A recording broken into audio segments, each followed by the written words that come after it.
Hello, everybody. Welcome to Sunday Night Hangout. Hope everybody's had a good weekend. Nice Christmas. I have been one whoop puppy from work, man. I'll tell you. I went from not doing anything to working nonstop. You know how that goes. Feast or famine, right? Charlie, digging it back was in here. Gentleman prospector. 403. What's up, Travis? How you doing, buddy? Texas Donna. Rocky Mountain Brad. I know I owe you some mail there, Mr. Travis. I'll be getting that to you directly, probably right after the holidays. Texas Donna, stopping in. We had Ed, flashing your pan, flashing the pan. Stop in. Not Ed, John, my bad. Hope everybody's good. So we got some in a generic bag, 1 gram. Brian Thomas paydirt.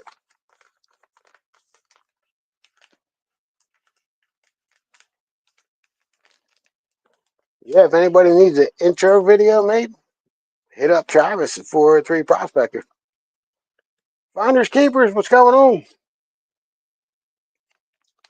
I think Wrench will be stopping by. If not, he'll be doing his own live at 7:30. Don't know what's up. Talked to him earlier. He was playing a game. Beermans, what's going on, brother? Q, nice to see you.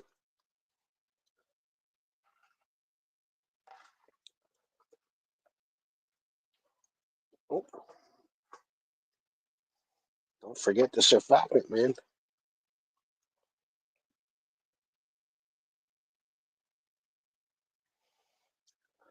Break that tension.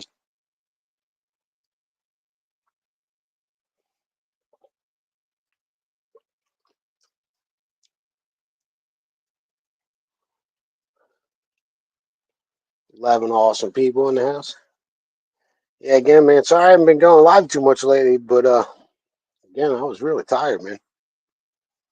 Starting to worry about my health there for a little bit. Wondering if something's wrong. Carl Miller, what's up, brother? Welcome to the show.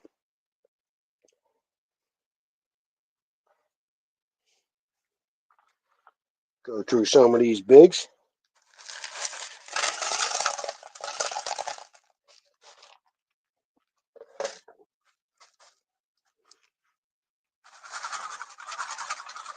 In case I missed any dirt on here on these rocks.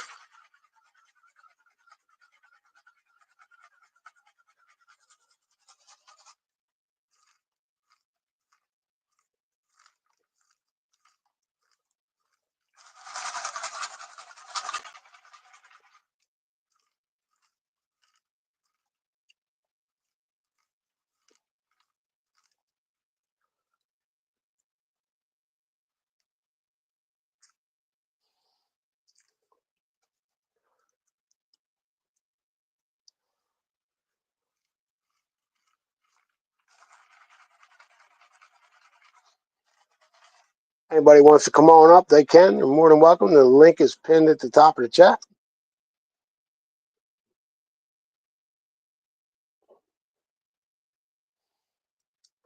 Now it is.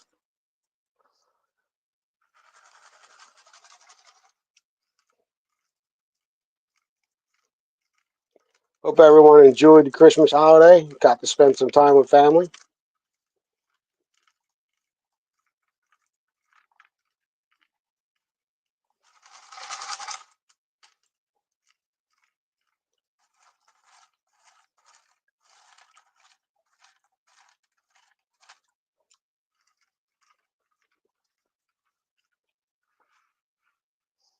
James, my brother, what's going on?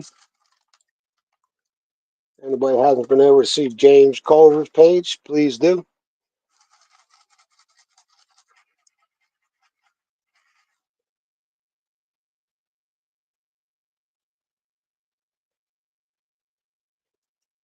Wrench.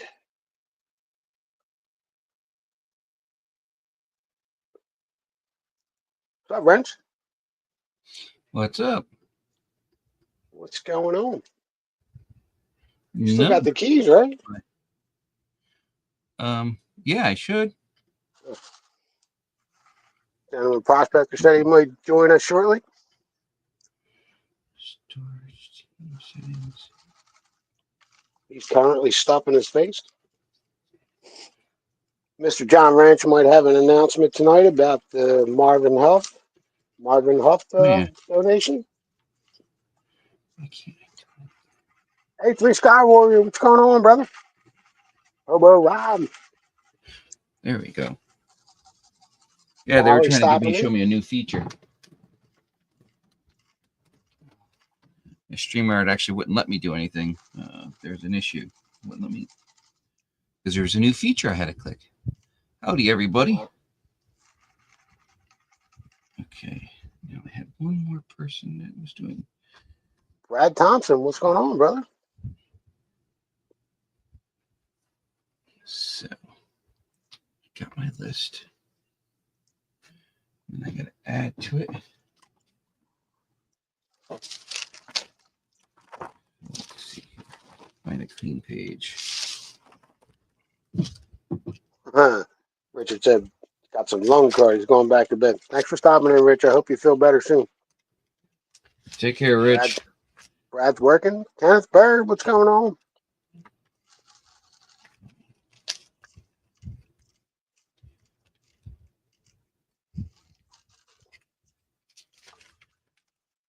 Usually don't go through the bigs too much.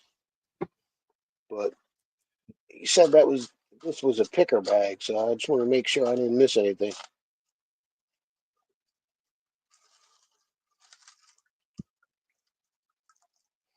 Bigs to me is plus 1/8 inch.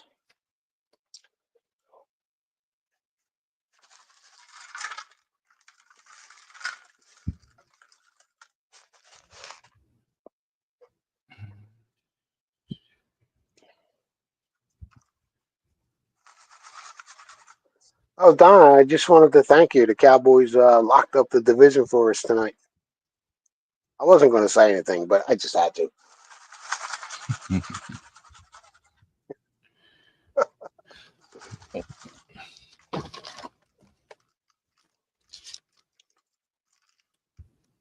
Wrong button.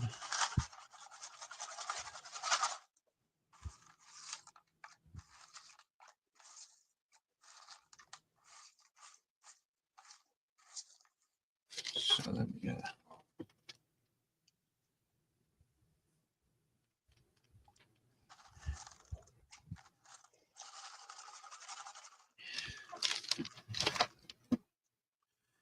I just got a couple of new texts, so gotta add some stuff here. Oh, Donna. Tell you what, our second string quarterback went out for about a half a quarter, maybe a quarter. And they put that kid in there, man.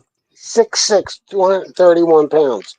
He was throwing darts, man. The kid looks good. Who's ball, John?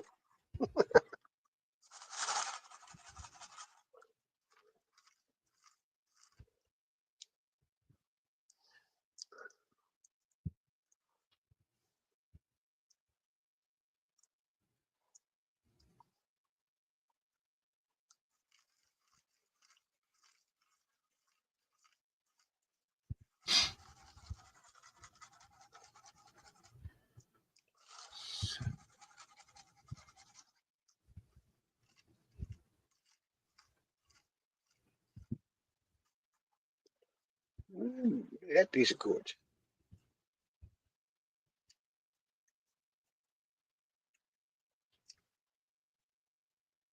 Got some bugging going on there. Might have to break this piece up. If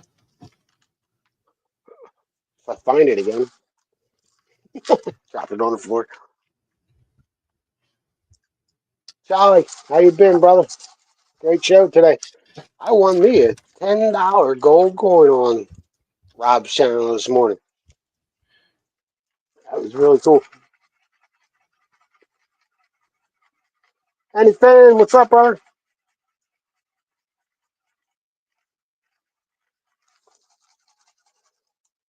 Who do they play, All right. Donna? Who do they play next week? So I got the updated list now for prizes. All right. I I'll throw that spoke with up there. Marvin. I spoke with Marvin today. I also spoke to his other half.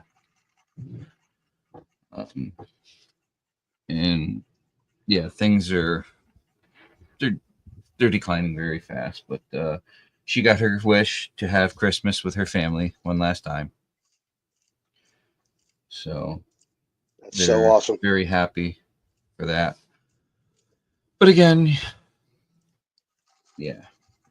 So it Eric, was very nice to hear her voice and talk to her.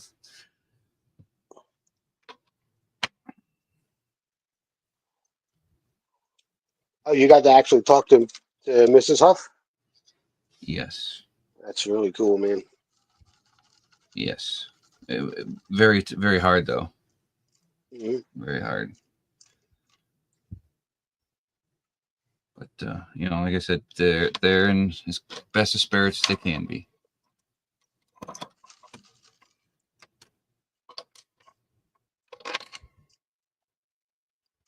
What's going on, everybody in chat? What you panning out there, Dan? This is Brian Thomas paid it. 1 gram bag. Ah, Miller turned us on to it. Brian had a little um, special going on for the holidays. Buy 3 grams, get yep. 1 free. I missed it. So I jumped on I it. go And the figure. bag I missed said, something. and the bag said, thicker bag. So I'm just going through the bigs, you know. That's awesome. Oh, do my stuff here. Drop that gold to the bottom, baby. California pay dirt.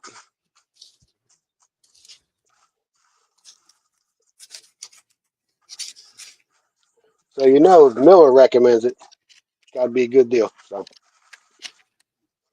Oh yeah, I base pretty much all my buyings from him. Mentally corrupted, what's up? I got a card from Heath, and holy shit, I thought it was my handwriting. I got one too. Yeah, I swear though, it's. I looked at it and I'm like, oh my god, this literally looks like I wrote it. Oh, just a little bit neater. So if you're out there, Heath, thank you for the Christmas card. Finn's Your starting us fans, up brother. on the See you on big there very TV. soon. Zach Sam, what's up, brother?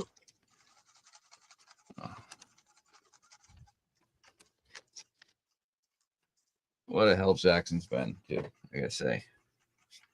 So, all right, let's get to this. So far, my prize list that I got going on. You want me to put you up or? Nah, I'm just You can gonna do it. read it off. Because there's 4 that's not on the list Drew so Shepard. far.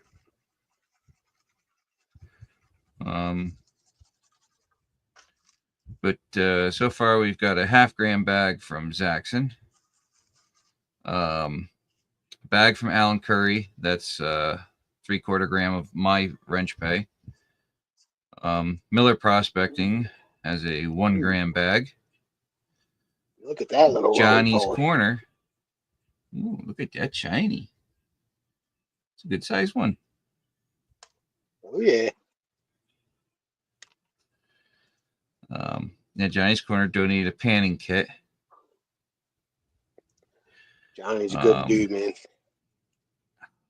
I don't want to mispronounce this. Let me go to my email here from Lord Shadow. Get back to my email address. Nice little chunker there.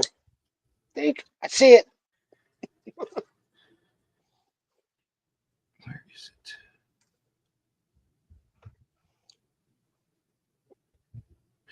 There it is.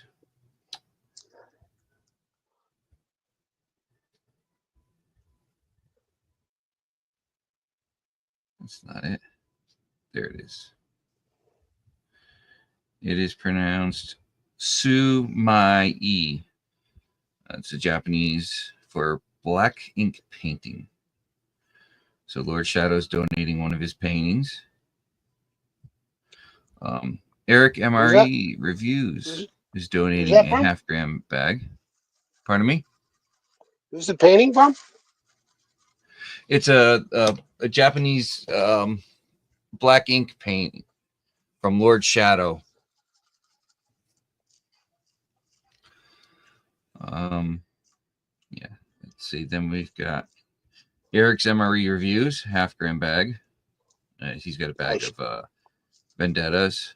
I forget which one it is. It's one of Vendetta's bags, so we all know they're all great.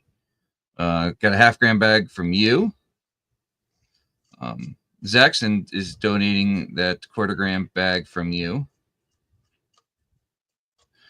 Ozark Bucks, that half-gram bag, he's going to donate. I have one of the Heath bags, you know, the little red bags, thrown in there. A3 Sky Warriors donating I believe it's a half-gram honey pie. Oh, they're nice. Yeah, one of those. You can't find those. We've also got a Gold Pan Suntans 1 gram bag. Shining, my brother. What's going on? Is somebody coming up? Then we've got Luke Duke with the marble package. We've got Megadog Fight. What's that? Nothing. I see. There he is. We've got a Megadog 555 picker on a sticker. Alaskan Assassin's got a large hoodie. There's also going to be a Mama Bird bag and a GP bag. Hello, Mary. Hi, Mary. So we're still collecting, and you know, we got a little bit of money in there. So, let me know before you're ending the money part of it. If I don't send it over before then, I'll get my cash in. Yeah, no, I'm going to take it all the way up to about probably 8:30 on January 9th. Because I got to cut it off at least a half hour before. At a minimum. So, yeah. And I got someone helping me doing spreadsheets. Good. So this way here I can just copy and paste. You got Culver in there? A lot easier. Yes, Culver is in there. He's got a 1 gram bag. Mentally, that would be emailing Wrench if you wanted to add to the donation list. And if you wanted to get in on the spots, that is a slash between emailing Wrench and to be determined, I think. What's that, to be determined? Buying in. Oh, yeah, that everything will be taken up to a half hour before. The show's going to start 7:30 on January 9th, but everything's supposed to start at 9 o'clock. This way, you know, got some time to make edits or whatever. For sure. Yes, Culver does have a 1 gram bag. I didn't mention it, but it's down there. That's why we're going to make sure I get everything in a row. Yeah, I mean, even if you ended up the day before, that wouldn't be too far out. There's so much going on. Yeah, I might do an hour earlier, an hour before before the actual thing. But we still got a little bit of time with that. But yeah, you got. I'm trying to make it. Yeah, trying to make it all get it all up to date every week, a couple times a week. Did you guys see what AE Diver got off Charlie last night? No, I missed it. Grand prize winner, a forge with some crucibles or cupels or whatever. Wow. That is awesome.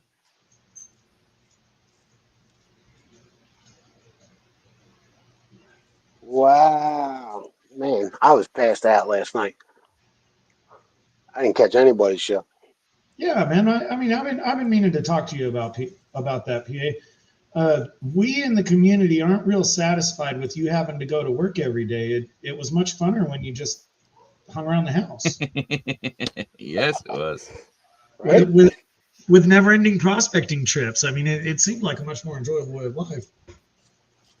Yeah, man. I was starting to feel like shit, man, for a while there. What, at home? Yeah, I found it no, mentally. working so much, working I 6, 7 days a week now.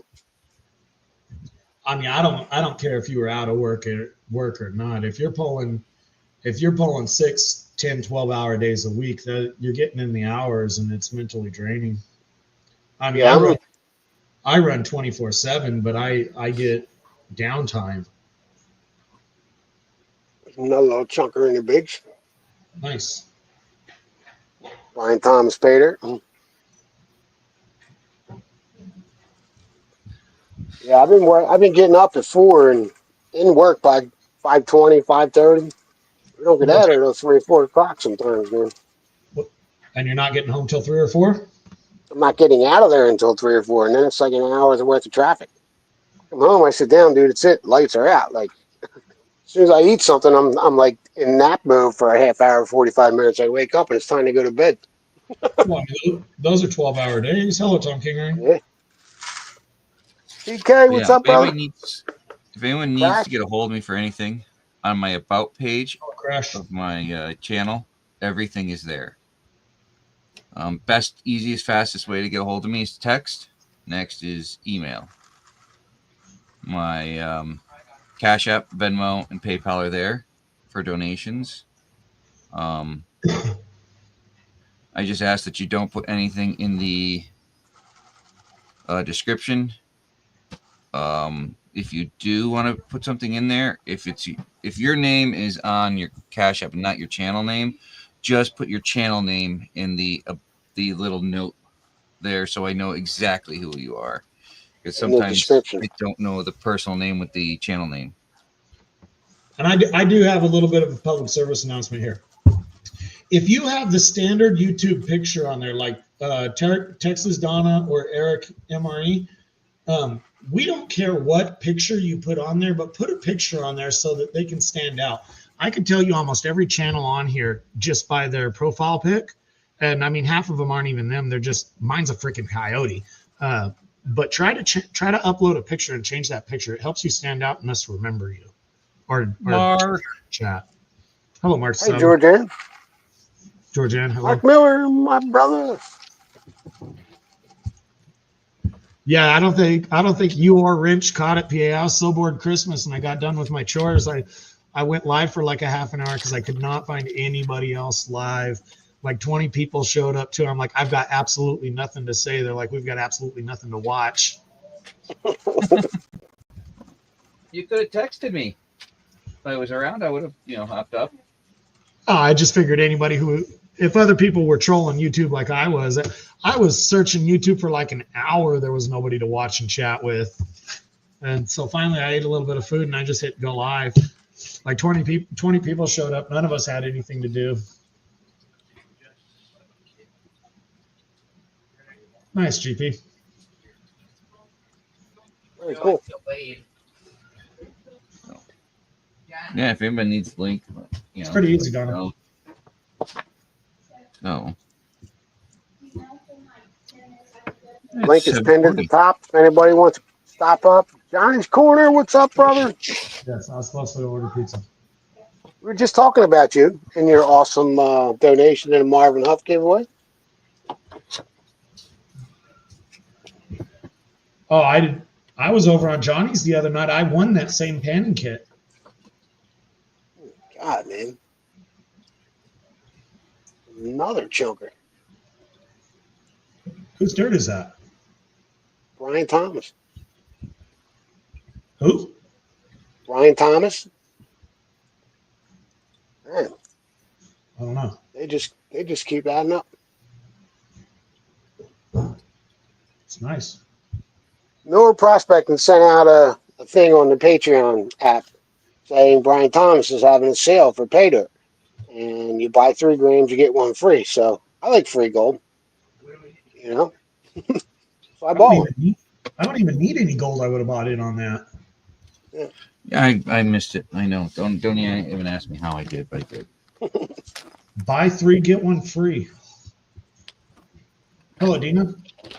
So I still have the 3 gram bag to do, and this was the 1 gram bag. Well, I'd say he didn't disappoint. No, not at all.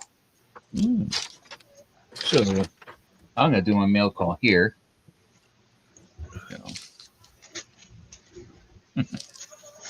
Get a benzo Christmas brick. There's a half a gram of gold just in them big pieces. Look nice. Some nice stuff. Got a benzo. Medium-sized stuff gram right bag. here. She's on a phone call, Mary, but you're about right. Here's the medium-sized stuff. Let's see that shiny, brother.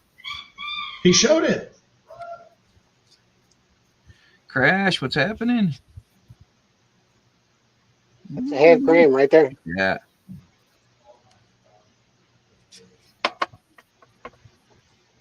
I almost missed the show. I was busy fishing. You're fishing all day, weren't you? Look at a coaster here from Benzo. Yeah. Thanks to Guido. It's all his fault. We got a new Benzo sticker. Nice. And then we got another Benzo gram bag. Christmas bag. I'm gonna have a benzo night coming up here. What's next? Ooh, I've been waiting. Yeah, the night that Jackson won that bag, my 1/4 gram bag that I donated to Benzo's channel for Christmas, and he turned around and gave it right over to Marvin Huff video giveaway. And they picked my number, and I went to bed. I'm like, damn it. Yeah, PA got McClurried.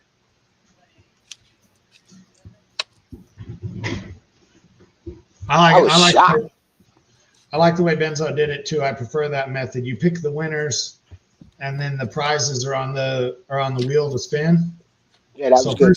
First you get your winners, and then they randomly get a prize. I really like it when people do it like that. That's what I'm gonna do. Come on. Something stuck. There we go.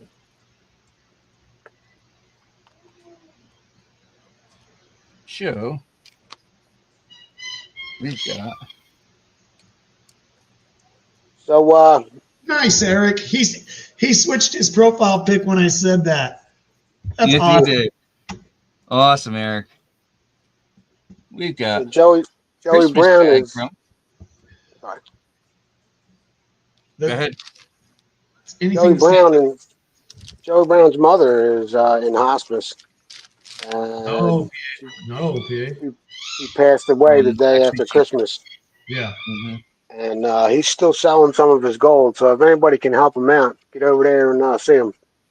I think his email's on his about page. I had a problem with the bank. Let me try and pull him up. I like Joey. Yeah, Joey Brown is a great member of the community. And if anybody can help him out, I'd really appreciate it if you went over there and gave him a hand. You know what I mean? Hey, Wrench, I'm trying to look up Joey here, but I got on my home screen. Your live is still scheduled for 4:30 today. Or I'm sorry, you guys are later, but your live is supposed to be live right now. Yeah, no, I have it at the top of my page pinned that for everybody to come over here. Okay. So that's why that's still up. Oh, damn it. So if anybody's that's got just to Joey let everybody Brown's, know where to go.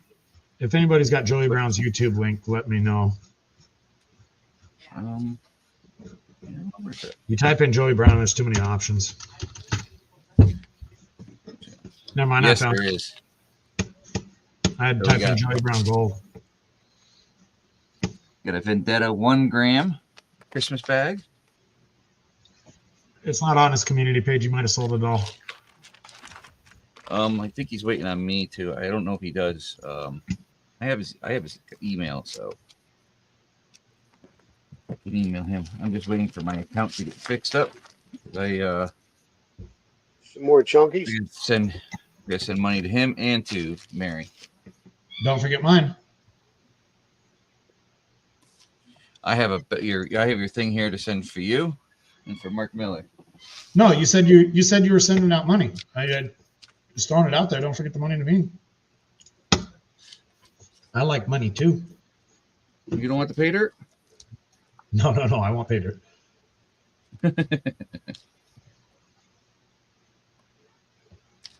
Mark, I thought your profile picture was always fitting.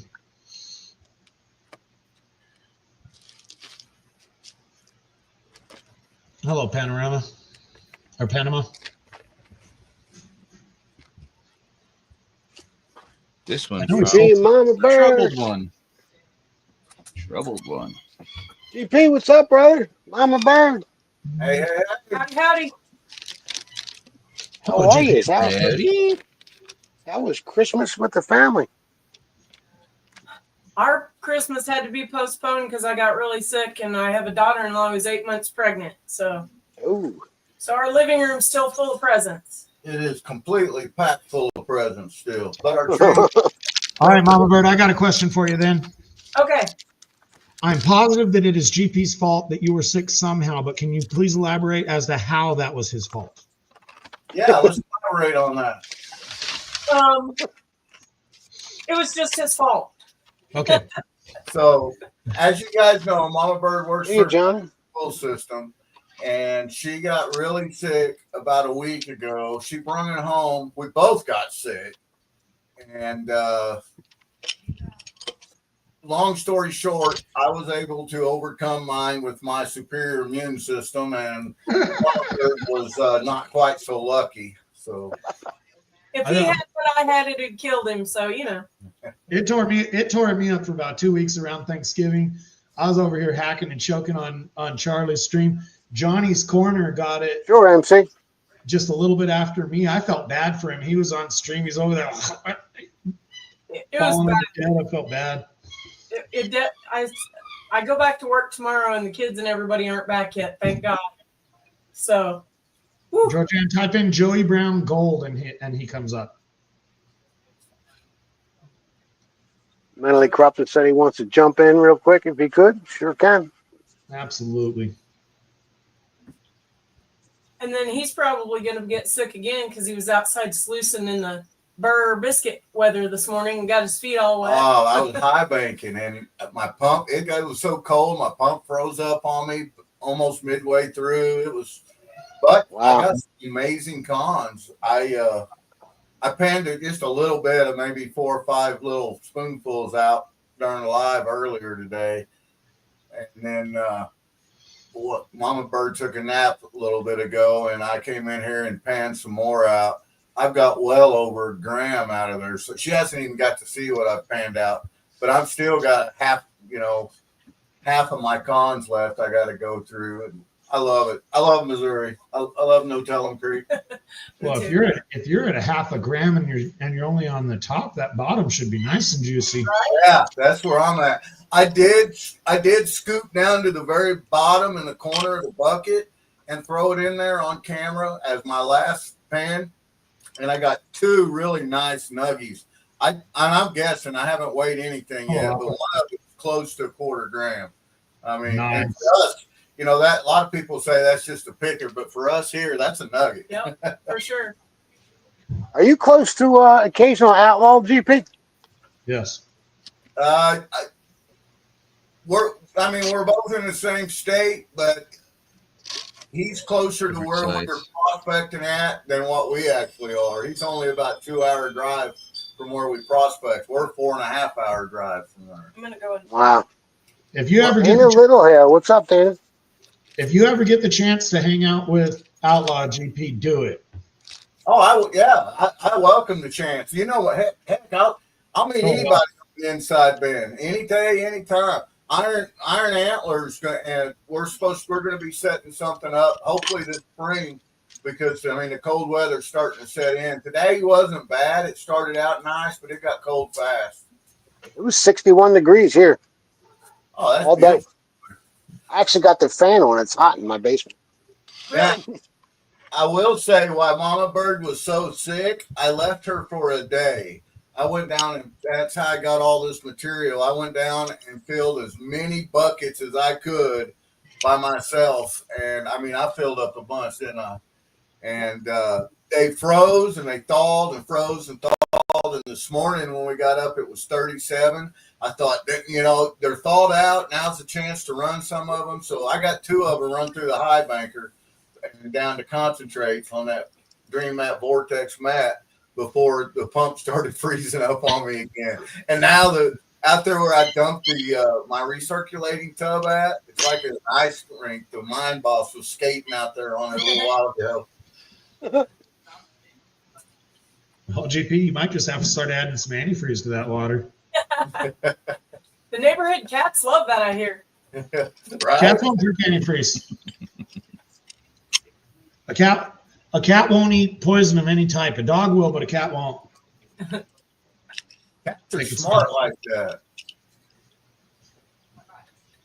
So, let's see who said that. Brad Thompson says, gentleman prospector working in schools is like swimming through a petri dish.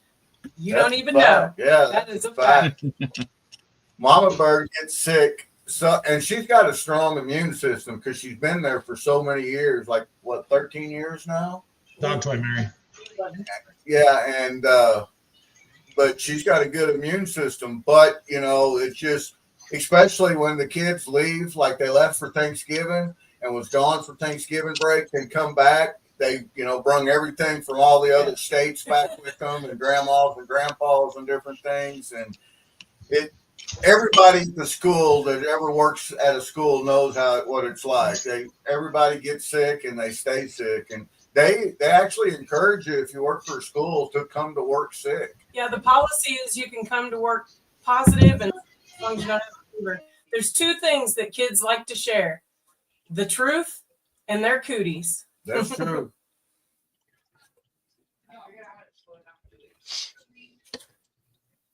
So, all right. We got Fire and Ice from Troubled One. Nice. Along with a That's a cool bag. Yeah, I think there's some bags pan for him. Oh yeah, that's Creed making them bags up. Yeah, Cool. they're beautiful. He's such an artist. You know, Oh yeah.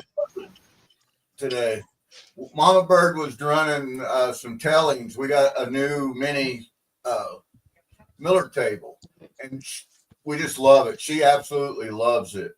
It's her first time ever using it, and it's amazing. But she was running tellings from Black Poison from a Flower Gold Wizard that she had already panned out. Found a bunch of gold that she had missed on that Miller table. And everybody was like, you need to do kinky. So I'm going to order some kinky off of Creed. Mama Bird wants to try it on the Miller table because, I mean, this thing is it's so therapeutic. It works so good. It works great. Yeah. We got Aqua Donkey in the house, Steven Stark. You're gonna definitely want to go really low water flow on that one. Yeah. Iron from Weldon Carey. The day I saw you running the Miller table, I thought it was running a little hot myself. You know, it really wasn't. It was running super slow flow. Yeah. I don't have a flow meter hooked up to it, but I do have my control box hooked up to it. And I know about with the 1,100 gallon per hour pump that I have hooked up, I know about what my flow rate was on it, and it was a really slow feed. I've got a 2-degree fall on it. Might need to reduce that to 1.5 degree. I think that might help a little bit, but it's a learning experience, you know, and it's something Mama Bird has wanted to try for a long time, and she really enjoys it. And if it makes her happy, I enjoy it. Hey, Thomas 907. Thomas 907 is in the house. Thomas. 26 awesome people. I know I had to turn my fish in the game off, Thomas. But, you know, again, Jackson, the water could have been hot too on it. I don't know. I can turn it down even more, but she seemed to have a lot of control, and yeah, I liked it. Yeah, she caught a lot of gold on there. but that's the fun thing about it is, you know, we're going to learn. I mean, it's a learning experience. It's and for learning, an old guy learning like your stuff. to learn something new. That's cool. Yeah, learning your stuff, playing with it. It's all good. Yeah. I just commented the day I watched you run it, and I don't know if you practiced with it since then, but the day I watched you run it, I thought it was a little hot because I was watching your gold walk too. Yeah. So I did learn. So it came with this like basic watercolor paintbrush to move the gold with it. This is the brush that he sent with it. And then this one we had, and I realized, and the fan brush she realized was a much easier brush to control the gold. But to actually get it to move, this little one was better. Stiffer bristle? Yeah, stiffer, but you had to be careful because if you went too quickly to push it, the gold went over the brush and just rode the water away. Oh yeah, it looked just like an actual element, yep. You know. It was cool. You guys see what Gold Pan and Suntan uses on his Miller table? What is it? He uses one of the cards from me, which is an aluminum 3mm business card, and he says that's the perfect use for it. All right. I like it. I don't have one of those cards, or I'd use it. Ouch. Okay, here's my last piece. Oh yeah. Jason E. Minor, challenge dirt. Oh yeah. Says, thank you for getting a challenge vial. Please, by all means. Who's J-Dog, John? I need to know if it's good or it needs more. Thank you very Who's much. J-Dog? For your support. Jason E. Minor. J-Dog, mentally corrupted. This is from Jason E. Minor. No, Mentally's probably in the basement, and he put his name as J-Dog. J-Dog. Oh, he is. You got it. There it is. So, then you got some cool rocks, like always. Fossils. Aren't them cool, Rich? Hell yeah.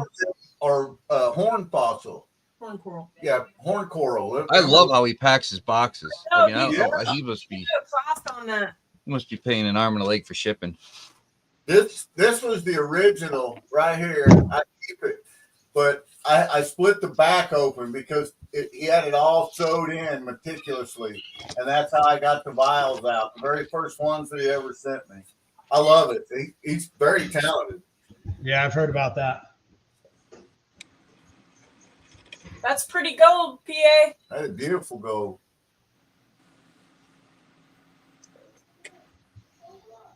Hey, Can Do Veteran, how you doing? Can Do, what's up, brother? Oh, Can Do. Can Do. He was trying to get the fishing app going. He just got frustrated with it. You guys hear me? Load. Yes. Yeah, we hear you. Awesome. First time trying out this StreamYard, so bear with my ignorance. You're fine, man. Sorry. It's the app. If anything, trust me. It's not you. It's the app. But hey, I just wanted to jump in for a second to test waters on this and offer up a pack for donation for the cause here. Got the fines? Throw in a naughty list because I have extras of these. And awesome. Yeah, we can take it from there. Add me to the list. Yeah, I'll write you down right now. Got my book right here. We appreciate that. J-Dog. Thank you for stopping in, Can Do. Appreciate it. Naughty.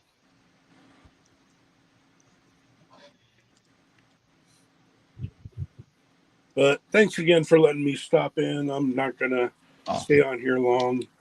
You can hang out if you want, man. You're more than welcome. More than welcome. I'll watch. I'll be a lurker. I got stuff to do anyway. So I was sick all last week, and now I'm trying to catch up with late Christmas presents. So all right, MC. Thanks for stopping up, brother. We appreciate it. Yeah, no problem. Thank you, J-Dog. Yeah, we'll talk to you later. See you, bud. I gotta change my camera. Steven Stark, what's up, brother? Steven, what's going on? Otterman. That's just some clay there, Mary. That's not that cornstarch. Cornstarch. Pretty sweet, huh? Yeah. Speaking of that, I think Steven sent me a friend request on. I could find it. There it is. On Facebook. Confirm. John, what's the what is it? $5 a spot and 5 for 20 or something? It's just $5 a Just spot 5? straight up. Yeah. Okay. It's just easier to keep track of it that way, unfortunately. You start with that many, you start, doing all the 5 for 20s. It just gets. Yeah, that's proper, John. Yeah. So trying to keep it low priced, and You're welcome, again, MC. it's all gonna be based on the prize, Do you have of how many we're gonna allow per person. So you're not limiting the number of buy-ins, but you're going to limit the number of wins. Yes, based on the amount of prizes and the amount of people that buy in. So this way here, it's we're not. There's balance. So people have chances. I mean, you're paying for to get in. So that's not even me this time, Mary. That's the dog with its squeaky ball. I'm playing with a rubber band. Darn noisy rubber bands.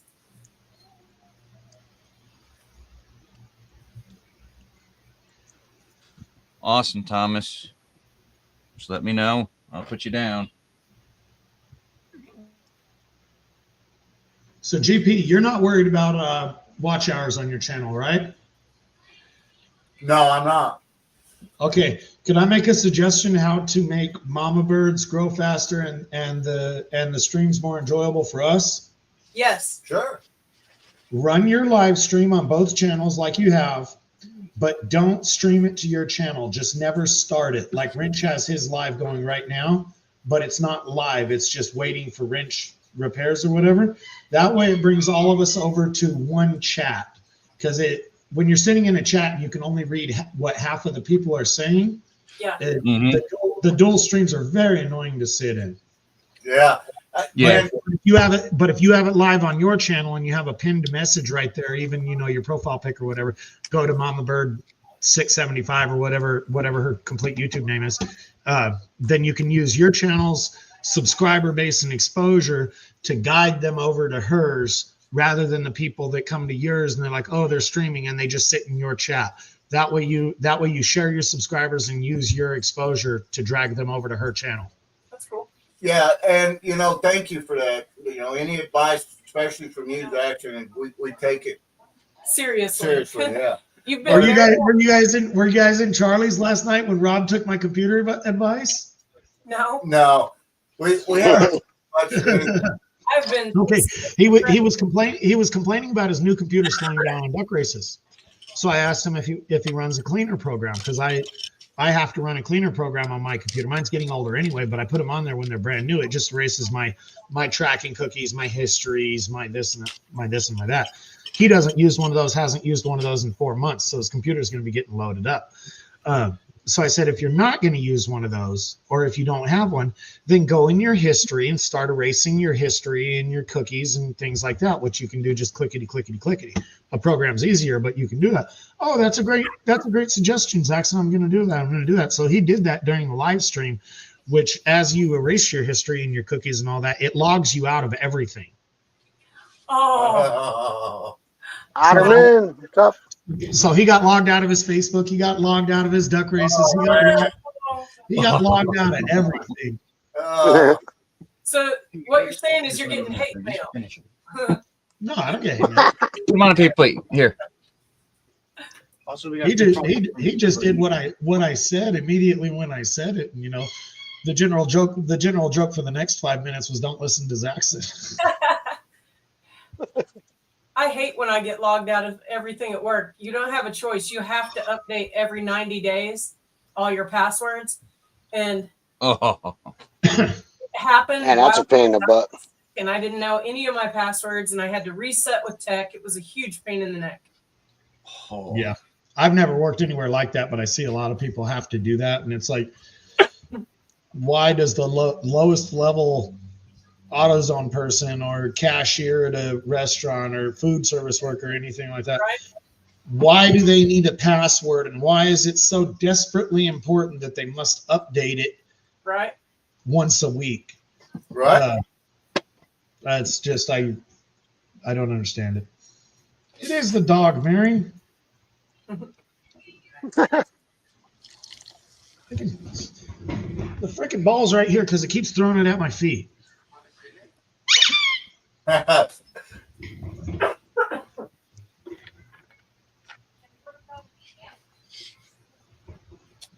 So what's your next big prospecting trip, GP?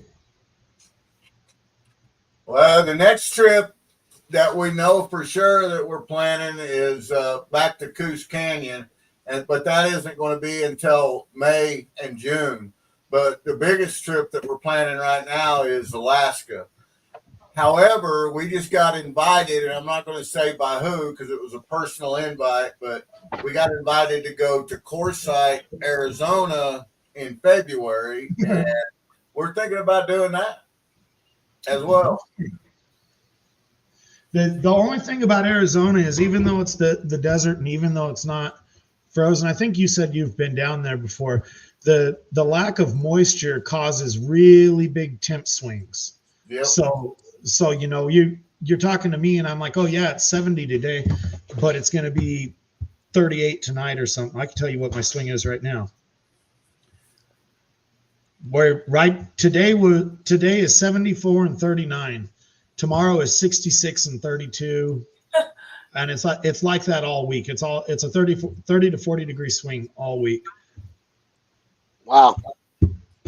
Kind of sounds That's why I'm always freaking cold. I go out and work in the heat, and then the second the fireball in the sky is done, and by heat I mean 70. The second the fireball in the sky is gone, the temperature drops like a rock. Quiet. Dina says, "Yeah, you hope we'll get to see you guys this time." Absolutely, Dan. We hope we get to see you too up there. And you know, we never expected to meet so many. We knew we was going to meet a lot of people in Byron, but we didn't expect we was going to meet so many great, fun, interesting, kind people. And we really did. We were overwhelmed, and the prospecting was decent. It was good up there. We found some not so good spots, as Wrench can tell you. We had some spots that really looked good that were horrible. And it's like anywhere else. We found a couple spots that were really good. That the second day we was there, we should have stayed there because that was a good spot. We was hammering some gold there. And I think that if we'd have stayed there, we would have cleaned up there. Yeah, we'd have been. Part of it was that we wanted to be in so many places that at the same time with so many people, right, Wrench? It was hard to be everywhere. Oh yeah. And are you guys doing something in the spring, GP? I had to cut my way in. Are you guys doing something in the spring, GP, at your place? Yeah, we're putting together another subscriber appreciation event in April. Now, the location of the event, we don't know for sure yet where it's going to be. I think where we're going to camp out is going to be inside the National Forest. And it's right in a really good place, but they only allow pans and scoops there. However, we're going to be able to drive to some private property, which is only about 15 to 20 minutes away, where we can run sluices and some equipment. But people do not want to do that, because we had people that just wanted to stay and camp. And where we camped at last year, there was no place to prospect where we camped at. It was just not on the property. Right. This way, it's the best of both worlds. We can still drive and go to a place where we can use equipment, and then we can, right where we're camping at, there's some really good panning. Me and Hopper went down there last Saturday and spent about 4 hours down there, and we pulled some nice collar out with just a scoop and a pan. And it's that's when you sneak in your adventure sluice, dude. Right? The thing is you wouldn't have to convince Hopper to sneak anything in. That's just the way Hopper is. I'm more of a law-abiding, Hopper's the rebel. Yeah, Hopper's the rebel in the group, man. He's all about it. Hey, I got this sluice. Pulls it, pulls it out and stuff, and I'm over there with just my pan. But last night, JP and Monkey both suggested that while we're in the National Forest to use the Gold Claw pans because they're the production pans. I'm used to using a big pan anyway. I've always used a super sluice for as many years as I can count. And they said, I got a big one. Yeah, they said that you can really move some material with the Gold Claw. I've watched it, and they look interesting. It's hard for me to wrap around my pan not being round. But I ordered us some Gold Claws, so we're gonna try them out over the winter time and see how that works.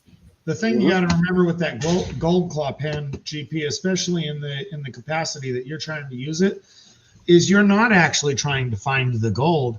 You're just trying to get rid of the overburden and throw the gold bearing material into a bucket for later to go through in a pan that you bought. And that's what I do with my super sluice. And Rich he's watched me pan too, and that's what I do. I don't actually, once I find color, I forget about the color, and I just get it down to the heavies, and then I dump the heavies into a different container, and it's a numbers game at that point. I just move as much material as I can. Yeah, that's what you got to do. Yeah, obviously I don't prospect, but I watch some of these guys out on the creek. It's like you spend 3 minutes knocking the heavy material off, and you spend the next 20 minutes to get that gratification of color. I can understand on a test pan a little bit, but if there's gold there, use those 3 minutes, knock the horns off it, throw it in the bucket, and come home with material. Yep. That's right. And that's what it's about, and every once in a while, maybe every 2 or 3 buckets, I'll run another test pan and pull it down to count the color to make sure I'm either still on good color or maybe even on better color. You don't know, but of course, after I find it, I stop testing. I just move material. We got Maddie in the house. Dispatch TV. It's Dispatch Detecting. If anybody didn't know, my man Bob from Jersey. Hello, hello. Bob's got an awesome channel. He's changing it up. He's going to be doing some metal detecting, some magnet fishing, whatever else he can get into. So he changed up the name from Dispatch Detecting to Dispatch TV. I like it. I like it too. Heck yeah, I'll have to remember that. I think he actually come into the live today, didn't he? I think so. Yeah. Mm-hmm. I want to get out there and go beach detecting with him next year if we can. Oh, what's in the plug? Cool. I've never done that at the beach. I think that would be awesome. Yeah, Dispatch. Where's my vet at? I want a vet on his channel, and he sent me a sticker instead. Hey, I feel his pain. I have a cough that just will not let go.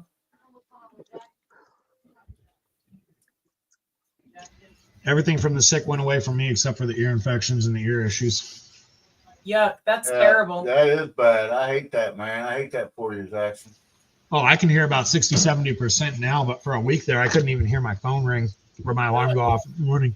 So, Mama Bird, take 5 tablespoons of honey, 1 tablespoon of turmeric, 1 tablespoon or teaspoon of ginger, 1 teaspoon of turmeric, 1 teaspoon of black pepper, and you mix it all together and take like a tablespoon a day, and it'll help you get better real quick. Who are you panning out, PA? I missed it. Brian Thomas. Got it. He had a sale. Brad Buy 3 grams. Buy 3 grams, get 1 free. I've seen that. We're not big into pay dirt buying stuff, but that sounds like a heck of a good deal to me. I seen that Miller Prospecting had advertised or sent me an email about that. Yeah, that's where I got it from. I said, let me try that. I like free gold. Yeah, anything free is worth saving up for. Plugs, hey, what's up? What's in the plug detecting?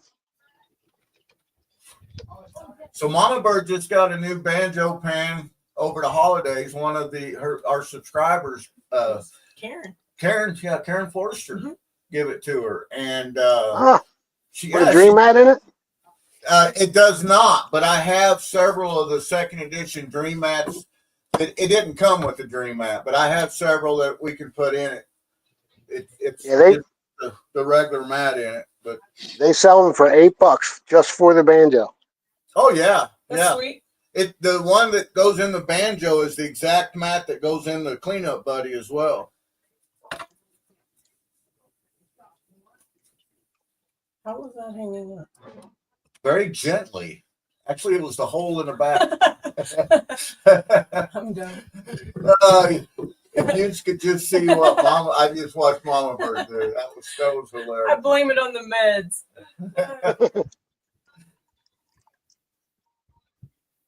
I did learn a valuable lesson. You do not want to mix some of these meds with other things. They make you feel terrible. Oh my goodness. She woke up when she started the meds that the doc put her on. She woke up the next morning. She said, I will never do that again. I feel so bad for Grease Monkey. And that's a story in itself by itself. It's just familiar with. But Grinch, it was so bad. I don't even know how Grease Monkey survived it because I will never do that again. She said, I was hallucinating. I was seeing things and talking to people, and I was asleep, or at least I think I was asleep. It was so bad. Was that night that you were streaming till like 3 a.m, GP, that real wild one? No, this was just 4 nights ago, I think. That was Christmas night. They gave me, and it's a fairly new med to help deal with this stuff, and you do not want to mix it with anything recreational. Yeah, she was in a bad place. Well, she was in a good place, but in a bad way. Let's put it that way. I gotta go get a paper towel. No, you got some. Give me one. He said, Otterman says, demo the banjo. I haven't even used it. I'm not sure how to use it yet. I did get to use the banjos before, and I liked them. And, I watched a lot of people use them. I didn't own one. The one I used, I just was at the creek, and another guy was using it. He was like, hey, you want to try this? I said, sure. And you can move some seriously fast material with one when you get it. Just like Jackson was saying, if you're not worried about cleaning the gold up and just getting the cons, you can really move some material with them. But they claim that the gold claw is the same way, even better. So I'm excited to try them. I got Dan, don't you have one of those? What's that? I said, don't you have one of those? What's that? Gold claw pan. Yeah, I have a big one. I have the big size. Yeah, we got 2 big ones and then 2 smaller ones. We got 2 what they call production pans, and then we got 2 smaller ones. Mama Bird ordered the pink and purple ones. Yay! How did all my stuff get tipped over? Which stuff? Everything's going. I don't know. Must have been Momo. Dang, Ben Momo. Cote, what's up? Hello, Ben. Hello, Dirt. Hey, Dirt Devil. Ben Cote. Howdy, howdy. Dirt Devil in the house. What's up? Every time I try to type Dirt Devil, it autocorrects with diet.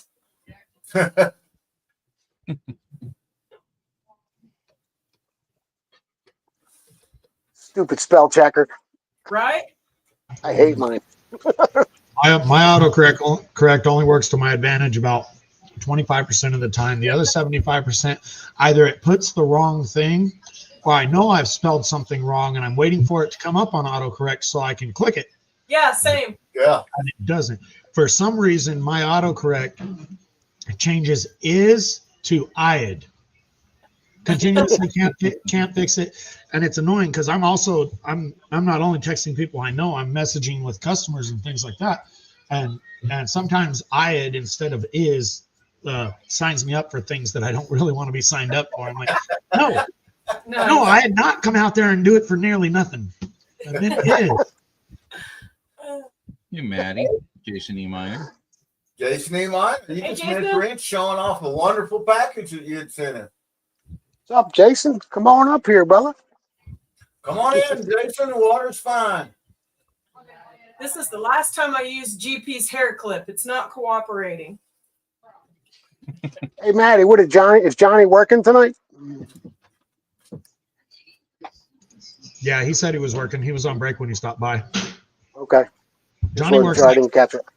Johnny works like Sunday to Thursday or something like that.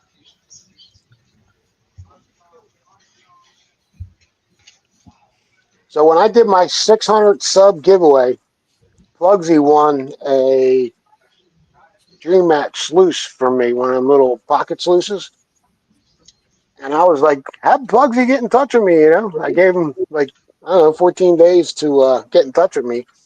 And I guess he wasn't a subscriber to the channel then. And then the other day he sends me a message on the video from, back from a year and a half ago.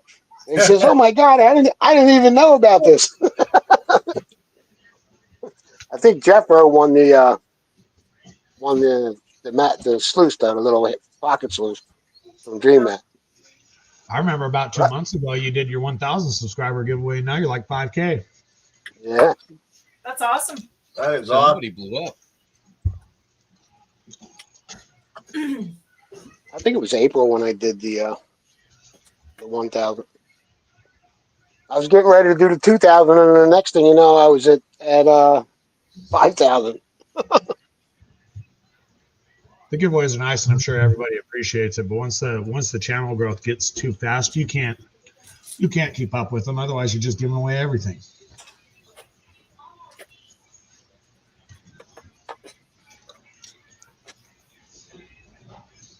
So Panama has a question. Flower Gold Wizard uses the banjo pan for black sands. Is it good for large material?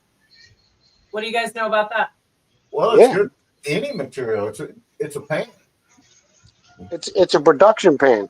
Yeah. It's to get rid of all the light material and just the heavy materials in your pan. It works really well. I thought so. And if you're in a place where you're static and you have like a little tote or a bucket set up and you can put a bar across it or use the bucket as the bar, you can really work one fast by using one hand as a scoop and just using the other hand shaking back and forth. That's the guy that showed me how to use them. That's the way he was doing it. And I mean, you can move some material. I mean, flat move some material with it. What's that weird little pan that only Remy knows how to use good that moves a lot of material? Everybody started calling it a litter box or something like that. Square pan. I forget what it's called. Thought it was rectangle, but yeah, rectangle. That's what that thing was supposed to be too. Was a production, right? Just move a ton of material. What trap or something like that?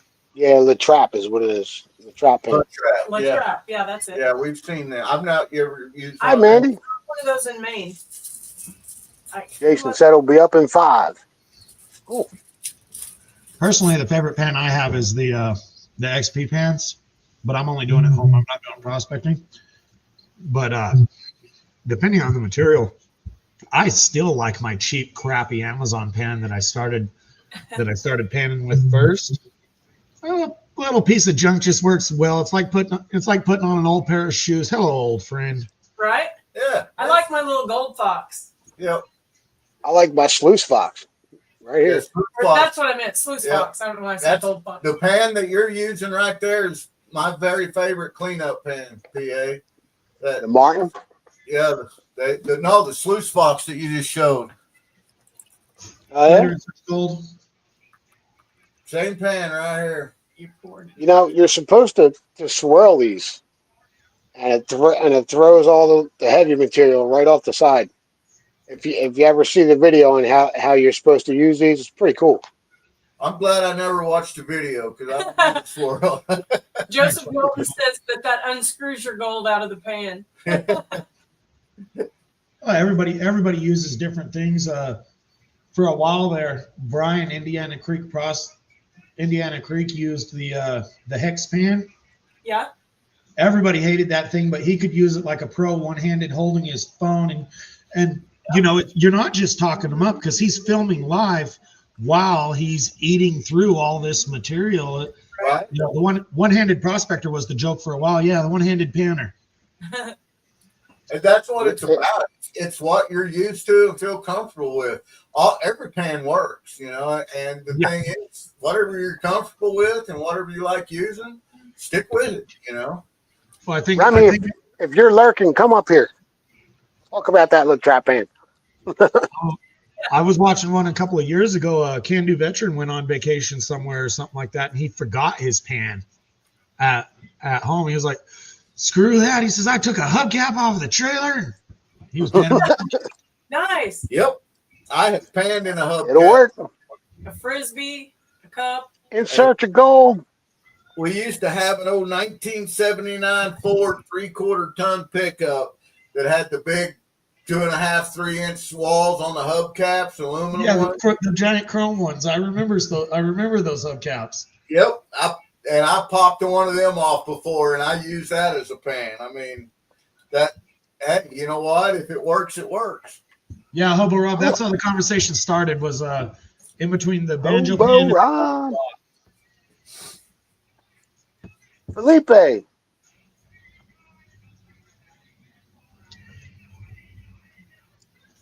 I can use them all,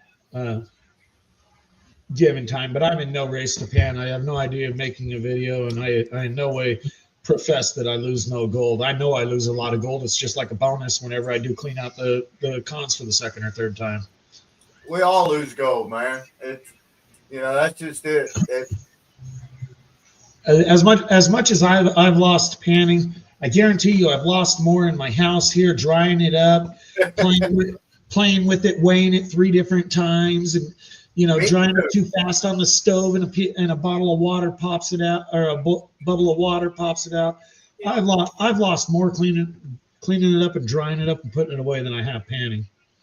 That's what floor sweepings are in this bag right here. And I did not know the amount of gold that I had dropped since March in this little room until I vacuumed them up and poured them in here. This thing has got serious gold in it. Oh, it's probably got to be well over a gram. And a thumbtack. I know there's at least one thumbtack in there. Alaska Assassin. So far, nothing's in the finds. It's weird. Must have given me all big gold in this bag. Wow, Maddie. Ben said the guys in South America use one that looks like an upside down Chinese hat, and they do well with them. Those are called a pataya pan. Yep, the pataya pan. Yeah. Some people say potato. Got one of them floating around here somewhere. Yeah. I saw. Have you guys ever watched the people in the third world countries that actually use those things for production? They can move some dirt fast. They move a lot of dirt, and they get gold. Yeah. It's very impressive. I was laying in bed one night watching one of my Deadliest Roads or something like that. I was laying there, and the wife was actually laying next to me. I was watching this gold buyer. These people were going out and they were getting the gold, and they were talking about how illegal or whatever. They took it with them to sell. They took it to the gold buyer, the guy who comes and buys the gold. This dude paid him like $5 a gram when a gram of gold over here was selling for like 55. He did the math real quick. I jumped on my phone, did the conversion. I'm like, this dude just paid him $5 a gram for gold. $5 a gram. Wow.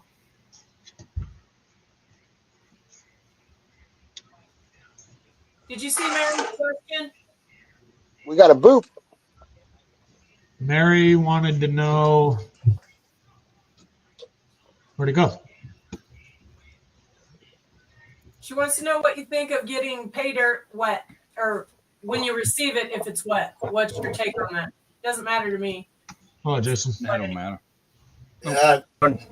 If you have to classify, if it's already been classified down, it's not a big deal. But if you have to classify it, then you have to classify it wet. That's the only issue I found with bagging up wet material. That's awesome, PA.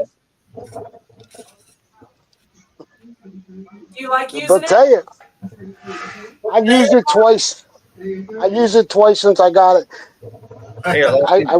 You want to try and be waist deep when you use that, so it can float and you don't kill your back, because it can get pretty heavy. Yeah, I bet. The doobie dudes on the panel. What, PA? Are you trying to tell us there's water that's actually so deep it comes up to your waist? Are you That's what I'm trying to tell you. Just a little bit. It's not real. Alaskan Assassin, what's going on, brother? Pay and search. Jason, what's going on, my man? Streams are nice and deep. Yeah, Mark's got it right. It's going to get wet Hey, anyway. Eric. Yeah. Go ahead. Now, how many of you actually classify your dirt before you do it? I know PA did this time. How many of you bother classifying your dirt, or you just dump it in there and pan it out how you would find it? It depends. I usually do classify it down, depending on how I'm cleaning it up and whether or not I'm doing it on camera. If I'm doing it on camera, I classify it down. If I'm not doing it on camera, I don't bother classifying it. I pan it out. I classify every time. I don't like them damn rocks. Depends on how big the bag is. You know, if it's a small, like, say, a Miller prospecting bag, I won't classify it. But if it's a big bag like this one, I'll definitely classify it. I usually, if it's a bigger bag, I'll usually do a kitchen strainer classifier. But that's it. Mary, to get your dirt, just throw it on Getting rocks like this, you know, you want to classify it. So, Oh, absolutely, because you know that the micros are going to lose out. If you got rocks like that with micros in there, the micros are going to lose because you know the density of them big rocks are going to be much more than Agreed. what micro gold is. I usually sit there and flick the big rocks out, but I pan outside too. There's rocks in my yard from all over the country. Hey, Creed. If they're huge, they're not gold and they're not pretty. They're in my front yard. Yo, Creed, what's going on, brother?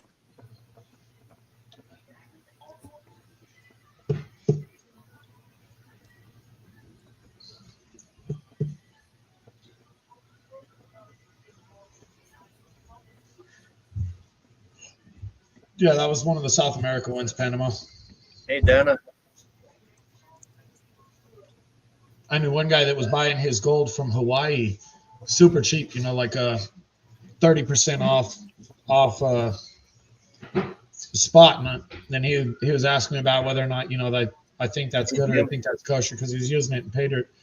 I said it doesn't matter. You know, I said, yeah, it's illegal. Yeah, they can catch you because they can tell where the gold was made up. I said, but you've got to make money doing it. You're not doing pay dirt as a charity. And also, for as much as they're saying it's illegal, that money filters back into their little communities. Obviously, they're not getting paid what gold's worth, but they're getting paid enough to make it worth it for them to do it. Yeah. You know, it's giving someone a way to work versus just outlawing it, period. And then these people can't dig gold or dig diamonds or jewels or whatever they got in their area. So whether or not they're getting Western prices for it is irrelevant because it does feed them.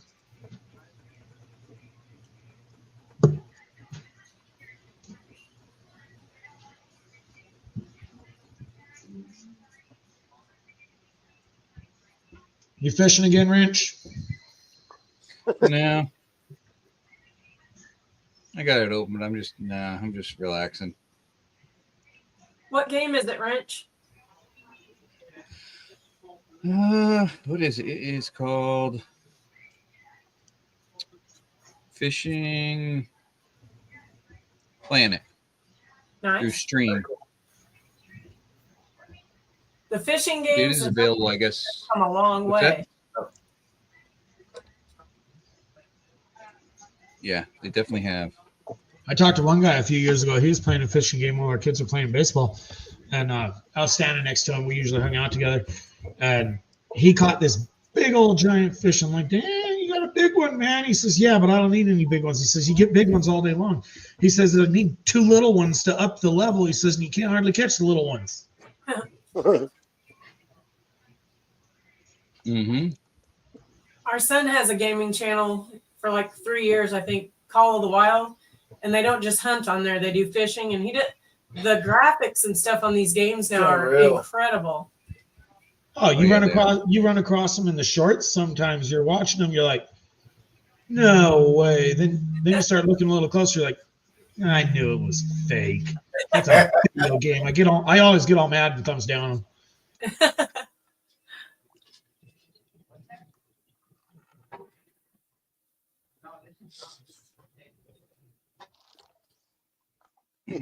That's the first piece of gold I found in this light stuff. Fine stuff.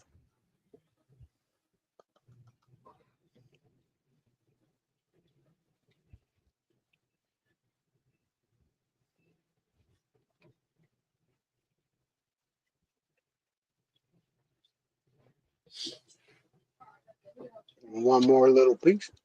I see it. Yep.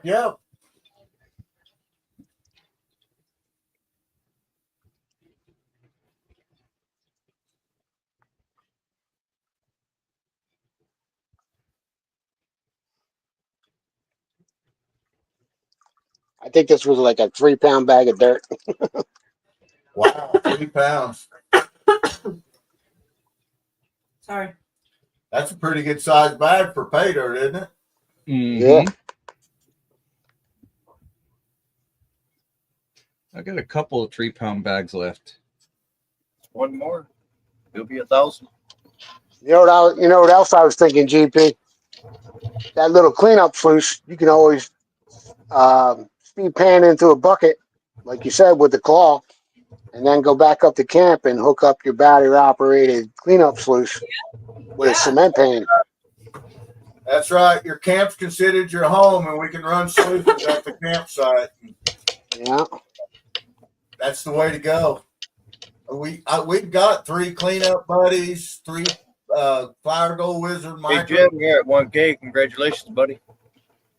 Yeah, I just put my Flower Gold Wizard one together, man. That thing looks awesome. One I won on Miller's Prospecting on Christmas Eve. Very cool. That's awesome, man. Mm-hmm. We watched Hobo Rob run his for the first time. He's got a video out, and I mean, he caught some nice gold in that thing. Yeah, awesome. I love mine. I love setting it up. I mean, it was easy. They're fast, easy, and lightweight, and they work great. I mean, no complaints at all here. Expect, the fine gold, they will catch that fine gold. Yeah, I got from the cleanup from the safety pans here, I got a 5-gallon bucket of material, man. I'm gonna hook it up one day and run it through that. Very cool. That'll be interesting. Yeah.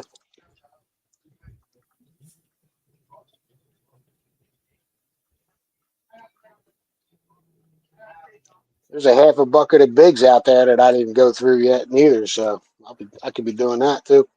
Nice. Yep. It's always nice to have them back up. I've got one of the big folding tote. The lid folds down, bilateral and hooks up, and Like a puzzle. yeah, like a puzzle. The lid closes like a puzzle. It's about a 36-inch by 18-inch tote. That's probably 18 inches deep.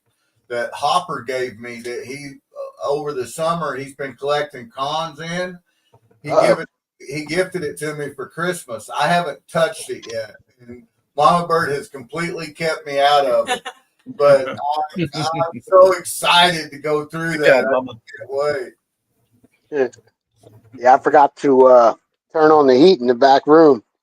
Oops. And my concrete bin froze solid, man. Oh man.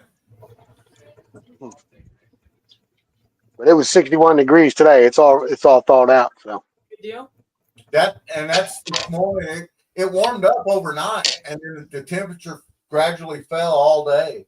But when we got out of bed, it was 37 degrees this morning, and that's why we decided, hey, let's run some of these buckets because they've been froze. I've had them outside, and they've been froze, and I got 2 of them before it got too cold and my pump started freezing up on me.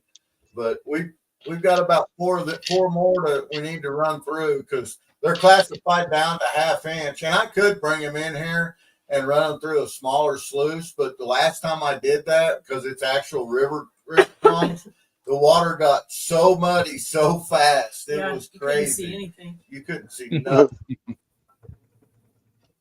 I usually spend a few minutes and just wash the dirt out in the buckets. Put a little in there and then just slosh it around with hot water. And then just empty that out. Do that a couple times, and it usually saves your bin water. Yeah, I've done that so often outside whenever it's warm. In the summertime, that's the way we do it. But right now, it's just if you're out there with them any amount of time at all, and I don't have access to hot water outside.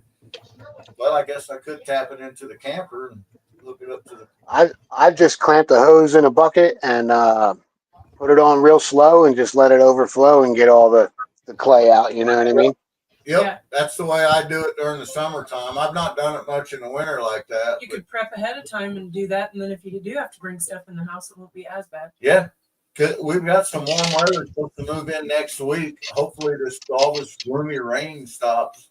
If that does that, I may take the remaining 4 or 5 buckets we got and run them down and clean them out. If he doesn't leave all this stuff alone, he won't have anything to run during the snow. I have to go get more. Hey, the water doesn't freeze in the middle of the creek where the water's running. That's right. That's right. Right now, the creek's flooded too. The creek, the No Tell 'em Creek, is flooded. I mean, because we've had. No, I just need to find a digger that doesn't want to keep the gold.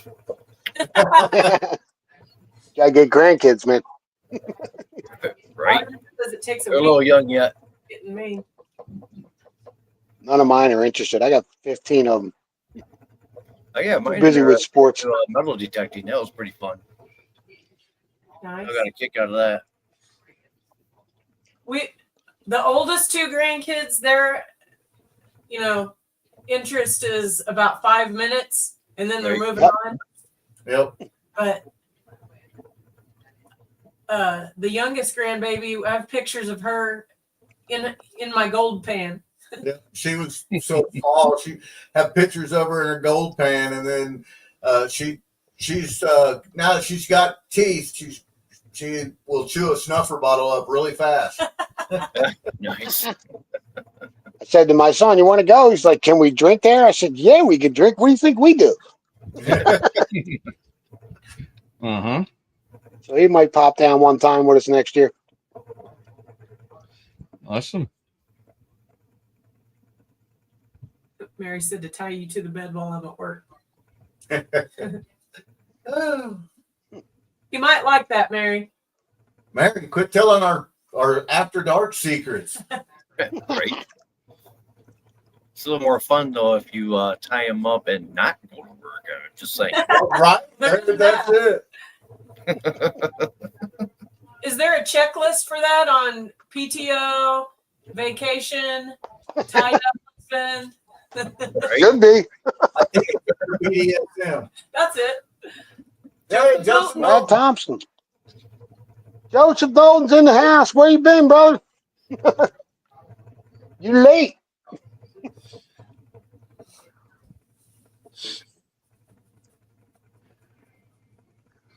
Brad said, "I don't know if I have the right paid subscription for that."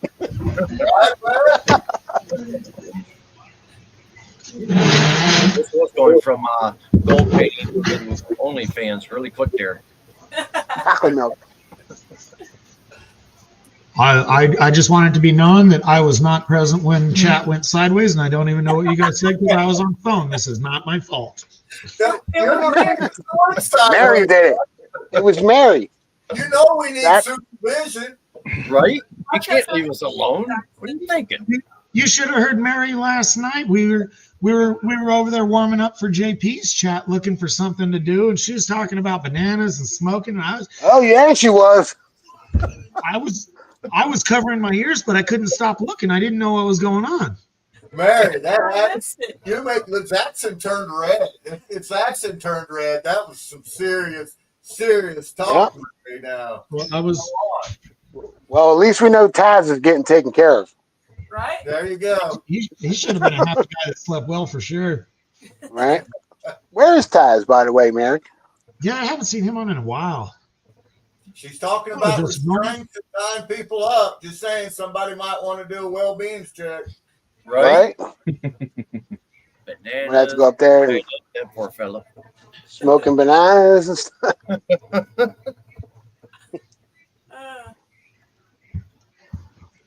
Oh, it's just as bad as that Charlie's deer picture. Poor guy. Panama says he's going to open a business to sell special buckets for gold prospectors. I mean, What? No, what was that bucket they sell that has the holes in it? Nugget bucket. Maybe just has the holes in it where you let the water run in and it just knocks the overburden off for you and leaves heavies. It's just basically it's a 5-gallon bucket with holes drilled on the side, Huh. or a 3-gallon bucket or something like that. It's like a gold Yeah, I rush know what you're nugget talking bucket about. or some crap like There that. she goes again, Zach. Banana candy she's talking about. Hey, Banana you candy. know, I'm from California. We have different terminologies out here. I know she's upper Midwest. Maybe they call things a little different right there. Whatever. It's a water fountain out here. It's a bubbler out there. I just don't know anymore. Yeah. Right? Banana candy. Joseph Veers are getting offended. He said he wants nothing but wholesome quality chat now. Yeah, you're in the wrong page Here, there, buddy. that's all Joseph brings is wholesome quality. So we're good to go. Wholesome quality with some side fun. That like banana hammock, Mary? Sorry, Mama. Do not ask details on the banana candy, Joseph. I'm just saying, don't ask details because Mary will probably give them to We'll you. give them to you. That's Probably right. more details than you were asking for. She's probably, she's sitting in front of her computer or her phone right now. Saying, "Shut up, bitch, Jackson! Here it comes. Here I'm just gonna shove it in my oven." And there's your short for next week, PA. Jackson doing his Mary impression. That's perfect.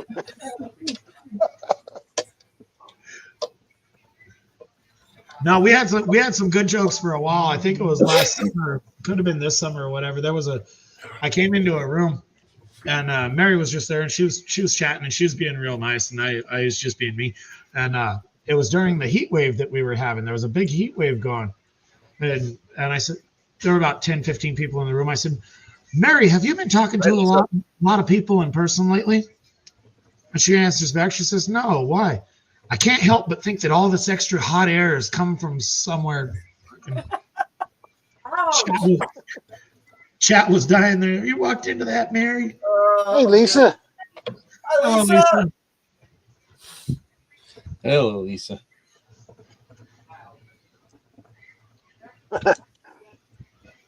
She's got jokes too. Don't let her fool you. She's actually calmed down a lot the last couple of years. Oh wow. Good to see you, Lisa. Thanks for stopping in.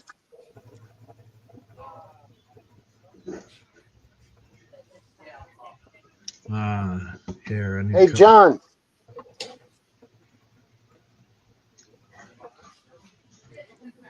He's got us muted. He's after a big bass. He likes big bass and he cannot. No, he's muted. Wrench was calling you, or PA was calling you. I didn't hear him. Could be the kids in the other room. Are you falling asleep? No, not yet. Just checking to see if he's still with us. Oh, I'm still here. He's preoccupied. I just said hi to Lisa. Actually, it made me look up because I thought he was talking to me.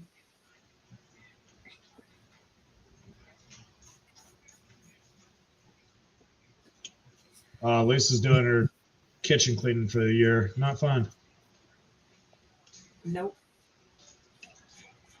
Pots and pans and kitchen things. Sounds like work to me. Yeah. No, thank you. I got a hard enough time getting them to load the damn dishwasher.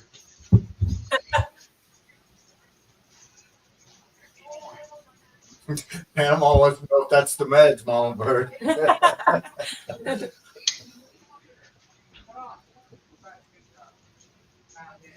Wow, so it was pretty much all chunky gold in this bag, man. Joseph. Didn't really found a couple pieces in these finds. Couple little pieces. I mean, that doesn't sound like a fun bag at all. You should definitely send those other 3 grams to me. Who wants all chunky gold? Saxon does have a point.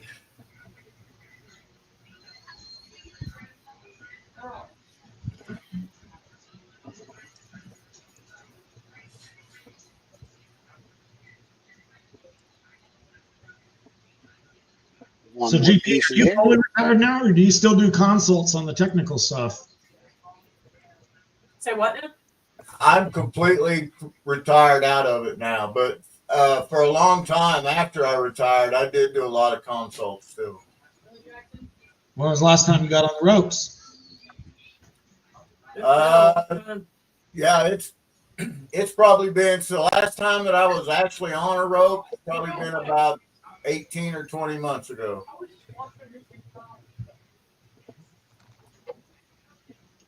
Other than just playing around here. I mean, we've got some areas around here that I'll take my ropes down and play with. And I actually took my ropes to Maine when we went too, but I didn't use them. I didn't know what we was going to get into. Well, the value of a rope becomes obviously apparent when you get one and you want to use it. Like, man, that bank is steep, not for me. That's right. That's right. Yeah, and I enjoy it.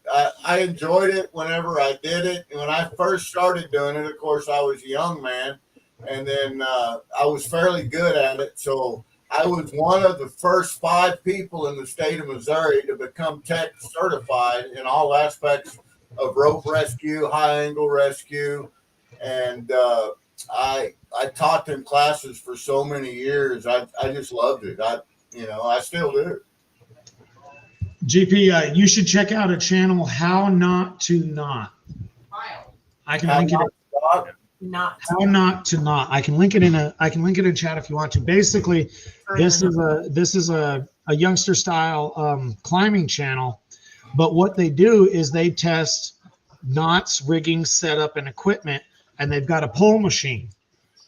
So they test kilograms of failure on this cheap equipment, good equipment on different knots. You know, a figure 8 knot, from what I see when they're testing, a figure 8 knot will almost always break in the knot before it breaks in the middle of the rope. And there's other knots that won't.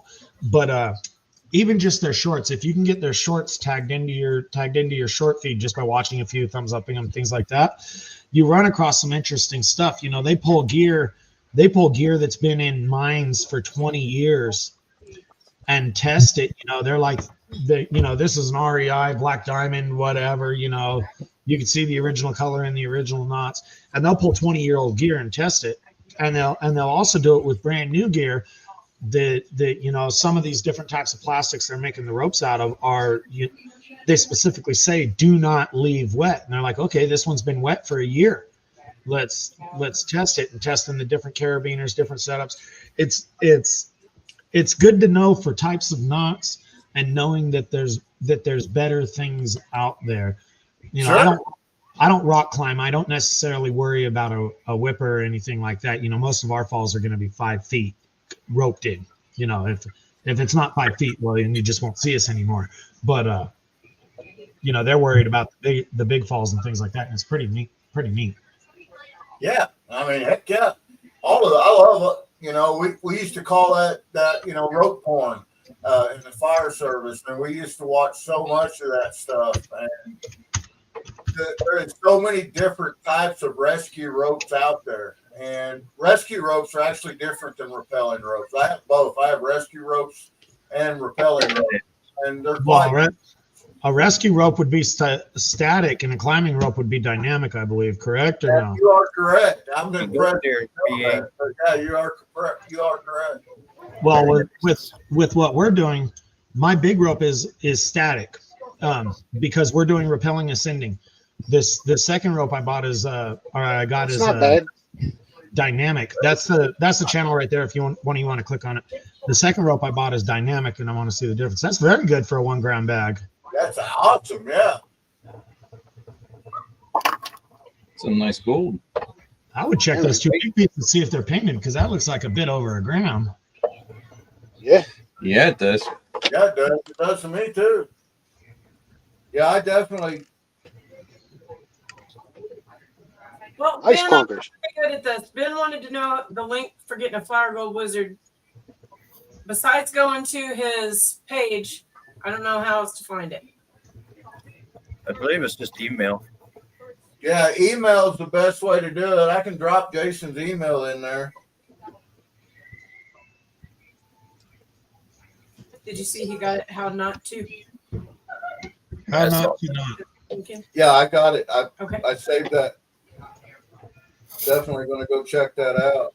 Well, I mean, it's pretty interesting too, because some of these knots that aren't supposed to come untied are coming untied under force. Sometimes golden there too. They explain it pretty good. They're like a quick jolt, and this knot would probably not have come untied. But if you were hanging on this knot all day long, there's the possibility for this thing to come untied. On the fire department, you have to know how to tie all those knots in your. Yeah, wearing fire gloves, and I mean that. Going through we had rope rescue 1, rope rescue 2, rope rescue 3, and then we had technician level. And in order to get through rope rescue 3 and technician level rescue, there was 225 different knots and hitches that you had to be able to tie in full bump and with your gloves on. And I can only do the very most basics. Figure 8 follow through, figure 8 obviously, bowline knot, the most basic ones that won't come undone and can be undone for what I do. I need to teach you, if you do simple rappelling and if you ever do it with someone else that maybe not as experienced, I need to teach you a Munther hitch, because the Munther hitch it can be used by single rappelling, that if you actually, something was to happen and you was to let go of the rope, it'll catch you. But you can also use it to belay somebody down with using one single rope. The same rope that they're using to rappel, you can use that as a belay line as well. It's a really nice, really cool little safety hitch that is just amazing. It would probably be great. It'd probably be great to know as a backup. You could email me the name. I'll learn it. You know, I'm running for the basic rappels. We're using Grigory's or Descenders, whichever. Personally, a Descender is safer for me, just because you can't grab it. But a Grigory or a Descender, we're not doing it purely on knots. We're using gear. Yeah, my night vision has gotten really, really bad. I can't really drive too much at night anymore. So I used to bug out and go to mining trips in like North Carolina at Friday at 3:00 and get there about 1:00 in the morning, man. And it just got too dangerous to do it anymore. So I got to have like a day off before I go and a day off to come home, so I can come home in the daylight. I know what that's like, Mary. Man. Trees. Have any of you guys ever put your glasses on at night, your sunglasses on at night, just because the headlights are bothering you? That's the way I have done it. astigmatism, and I can't not look at the lights that are coming towards me. An old tow truck driver taught me a trick. I was like 23 or something like that, and I was asking him, Very nice, Jason. when the sun's shining in my eyes, or when you're being blinded by other lights or something. Let me make you big. Go ahead, Zach. When you're being blinded for whatever reason, otherwise, don't look at the lights and don't look at the sun. Look under the lights and look at the lines on the road. There you go. Yeah, I have to make myself. Oh, that's pretty, Jason. That is nice. What do you teach you to do? Look at the lines and not the lights? Yeah. Yeah, look past. Mhm. You got the sun shining in your eyes, or you got other oncoming vehicles shining at you. Lower your vision for the moment to look at the lines in the road and the path in front of you until whatever's blinding you gets out of the way. So you just lower. DSMB driver training for These cute little things. I mean, come on. engineers, Yeah, they that's teach you cute. that as well because of all Little the pants? lights. Yeah. I got a couple of them. Creed sent me about 5 of them. Heath Doty, if you can't tie knots, tie lots. Hello, dudes nuts. These nuts. These That's nuts. what I do. Where I got the silver from was Creed. I don't even want to take it out of the plastic. I wouldn't take it out of the plastic either, Jason. I don't blame you. Yeah. I wouldn't. Yeah. I love Nice. those little cans. I do too. These are from Eric Super cool. Robinson Prospecting, the guy who makes the RPE solutions. Very cool. There's our These two are used. I used eight diver for the night. Hello. Greg, what's up, baby I diver? couldn't help it. I had to use them. Hey, you, what's up, brother? Cute. I had the bottom of the sucker just loaded. Is that Heath 30? D's nuts? No, it's Brockton. Brockton Mag. Yeah, D's nuts is Brock. Yeah, man. We had a guy come to the shop one day. This guy could not tell the difference between me and the owner. You know, a 30-year age difference. He couldn't tell the difference between me and the owner unless he was 2 feet from our faces, and he drove in and drove away. Yikes. How'd you know, Sean? Ray Diggs, what's up, brother? Welcome to the show. Brockton showed up on his own show one night, and he commented under his D's nuts in chat. Before he had a chance to wrench himself, I timed him out. I was getting ready to tank him today when he opened that live because I was like, who is this? Well, the better part was I knew who it was too. I did not. When he showed up, I knew that was Brockton in his own chat, so I timed him out first. Who is Hard Charles? What's up, D3? Hello, Say what? D3. I don't know no Hard Charles. Hello, Tim.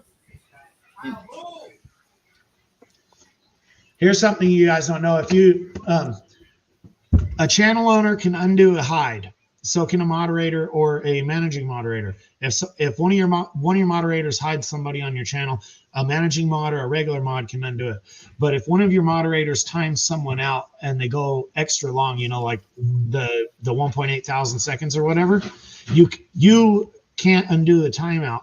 But what another mod can do, or the channel owner, you go and you time that person out again for 10 seconds, and it changes that 1.8 thousand second timeout to a 10-second timeout. So you can't undo the timeout, but if you retime them out for the lowest time possible, Get it back in.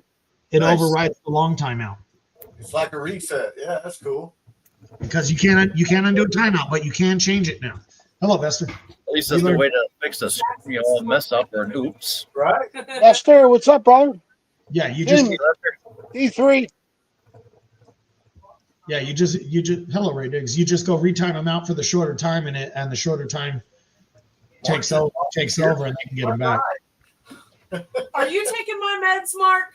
Mark's on Mama Bird's meds. He lost his hearing in his left eye.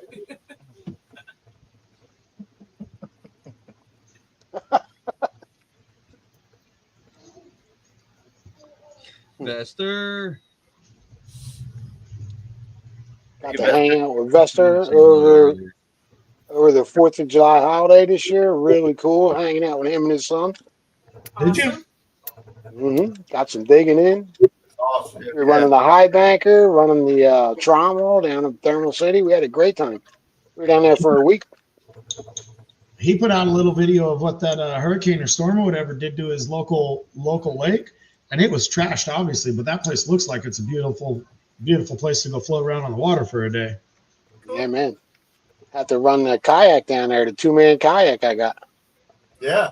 I've I'll be seen videos that he's put out fishing in there, and I mean, I tell you what, you're right. It looks beautiful there. Be careful mentioning that kayak. Brockton's a kayaker. You threaten him, he might be down. I love kayaking, man. Yeah, we enjoy kayaking too. I haven't got to do it yet. Come on down. We'll throw you in the river here in Missouri. Oh hell, I'm lazy. I'm lazy. I kayak with an old engine on the back. No. The one thing I want to do, I actually want to do is those upriver power boats.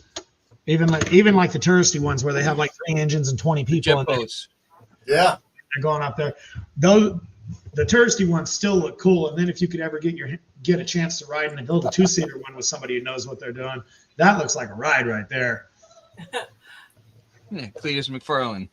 Go ahead. Bob's waiting for the next ice age to get golden here in Jersey. It's about how long you'll wait.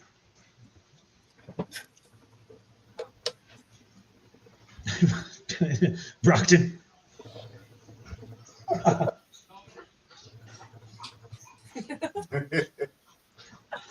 Ain't that the truth? Oh no, I can handle it in Alaska, Mandy. I'm not even pretending I can.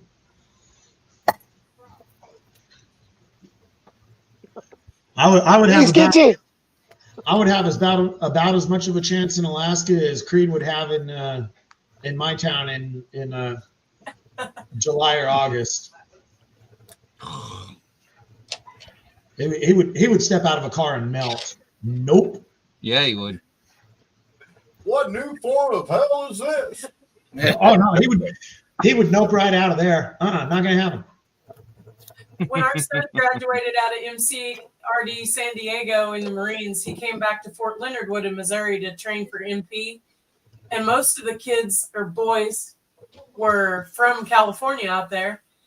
And they had never been in humidity like we had. Yeah. He said they stepped onto that tarmac and they're like, what kind of fresh hell is this? Where have we come? Because the humidity is different. This is crazy. Even my eyes are sweating. Well, I'm right by Fort Irwin National Training Center, which is a really big training ground for the Middle East. It has been for like 20 years or whatever. And so trains come in. The entire train is filled with military equipment because they bring all their own equipment, all their own tanks, all their own heads, all their own troop transports or anything like that. And whoever's in charge of this stuff always books the Alaska guys in the dead middle of summer. Oh. And you talk to guys that are down there or whatever. They're like, oh yeah, Alaska guys are coming in July. We're gonna have everything on standby because they just start dropping like flies. Good training, though. Alaska Nine Fingers said, I agree. Wouldn't even get off the jet. Too hot. Yep. No,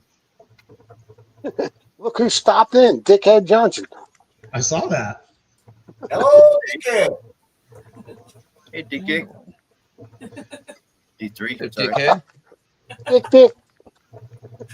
I mean, he knew what he was doing when he was making that profile. It's just one of those names, though. That's right. Got Dickhead and D's nuts. Got dickheads and D's nuts. All we need is some of Mary's bananas and we'll be good to go. All right, that's a whole new paid stream right there, Joseph. Whoop, whoop.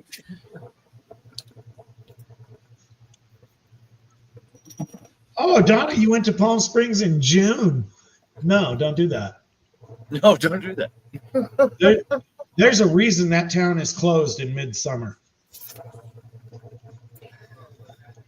Ridiculously hot. No one needs Mary. The thing is, Palm Springs, where Donna's talking about, in winter it's a hideaway for the rich. So all the big expensive car dealers are open. It is busy season. See you, Lisa. In the summer. Oh, GP. Naughty. Oh. GP's messing with Mary's banana. Oh, that's rough. How long were you sick for, Mark? What? Oh, Said he went from Minnesota to California to summer in Cali and winter in northern Japan. Oh joy. Nice. well, I know parts of Japan are in the hills. They get pretty cold, don't they? These nuts wants to know who Dickhead is. Just look up.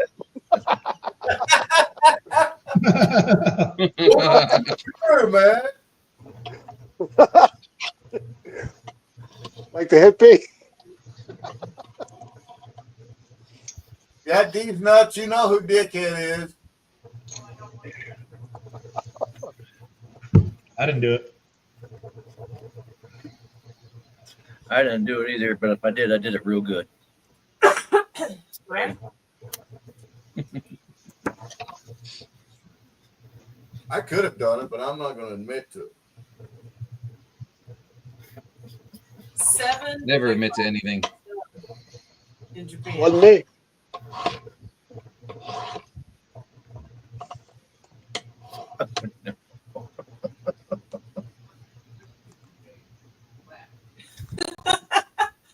Nice. Dickhead Johnson and these nuts makes a good pair, though. I got to tell you. Mm-hmm.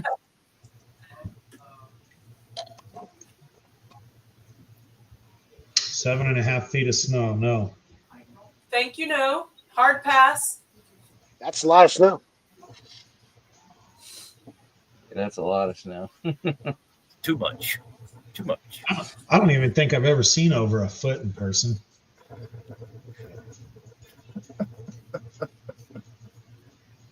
I don't. Oh, shit. I know that we need the snow and the farmers need the nitrogen or whatever, but I am not a fan of the snow. I like to look at it. I really don't mind, prospecting in it. Snow's not a bad thing. Ice, on the other hand, I don't It's like the the wind ice. that's the bad thing. Yep, that freezing rain and ice, man, that's tough to be out in. Right. I don't know. All I can say is I don't know what part of the universe you guys live into. Water does not fall from the sky. Frozen water does not fall from the sky. And if the temperature has a negative in front of it, that means people aren't supposed to be there. Right? I have literally fought fires, giant fires. One time was in a big apartment fire. It was a 4-alarm fire, which means there was 4 different huge paid departments on it. And we fought it all night. It was so cold. I turned a 2.5-inch nozzle down on my legs to spray them just to walk because I had ice built up from standing in one place static and that water coming down off me so long that I turned into a giant GP sickle. I was frozen to the ground. Wow. We had a lady when we were kids. I was around 13, and she used to light candles all over the house. Right. Well, one of them caught fire and burnt the house down, and it was like 8 degrees out that night. And I think it was a 2 or 3 alarmer, and the whole street all the way down. We were ice skating on it for 3 days. Yeah. I mean, the ice was a foot thick, if not more, in places because of all the water that they were dumping on this fire. I mean, the whole house burnt to the ground. You know what I mean? Terrible. I can tell you if you're going to go inside on a structure fire when it is freezing, you want to be as absolutely totally dry as possible before you make entry. And we always carried, and most paid departments do, we've always carried 2 sets of bunker gear just for that reason in case we had to change. Because if you go inside of a 14 or 1500 degree fire and you're wet and soaked on the outside, you turn into a steam bomb and you will literally cook yourself inside your own bunker gear. It's horrible. I've been so hot, like a little lobster. like SCBA. Right. But what are you going to do? You show up. You're the guy. You're the man. You're the one that if somebody says there's people in there, or if you show up and there's cars in the carport and, you see a light on, you don't know, and the house is on fire, we're making entry. That's just all there is to it. Because the value of that life in there, we'll risk everything to put value on that life. And nobody else is coming. You're the guy. So you have to do it no matter how hot it gets, no matter how cold it gets. You're the man. You have to go in there. My friend Jeff was a volunteer firefighter when he was a kid. He's like 21, man, and he got in a fire, and it got so hot. I don't know what happened to him, but his heart got hardened, and he had to have a heart transplant. Yeah. And he's still alive, thank God.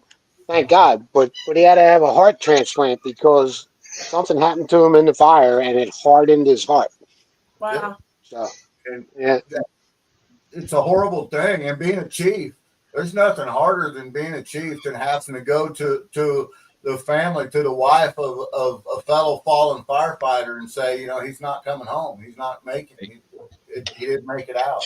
And that, as a chief, that's what got to me probably the worst. And I mean, I'm tearing up now thinking about it, but that's part of the job. And that's the only part of the job that I absolutely despised and hated. But at the same time, and that's where no greater love comes from, that I tell you guys, is because there's no greater love than that right there. Yeah. Rob, I think they do, except for they're playing for the wrong Rob reasons. said he wished the post They're office. going for the championship goals all. Yeah, me too, Rob. that's a special breed of person right there because everybody else is running out and you guys are running in, man. So hats off to you, man. It takes a special kind of stupid to do that. I'm telling you. The good news is out here they at least pay the firemen for it. The police, they don't pay them very well, but them firemen got a pretty good deal going on.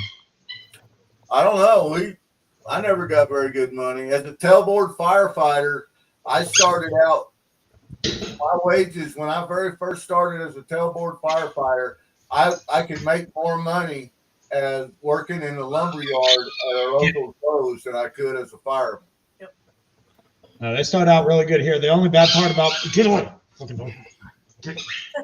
Now, the only bad part about being a startup fireman out here is if you're the new guy, you have to weed the firehouse, do all the weeds around the outsides of the firehouse.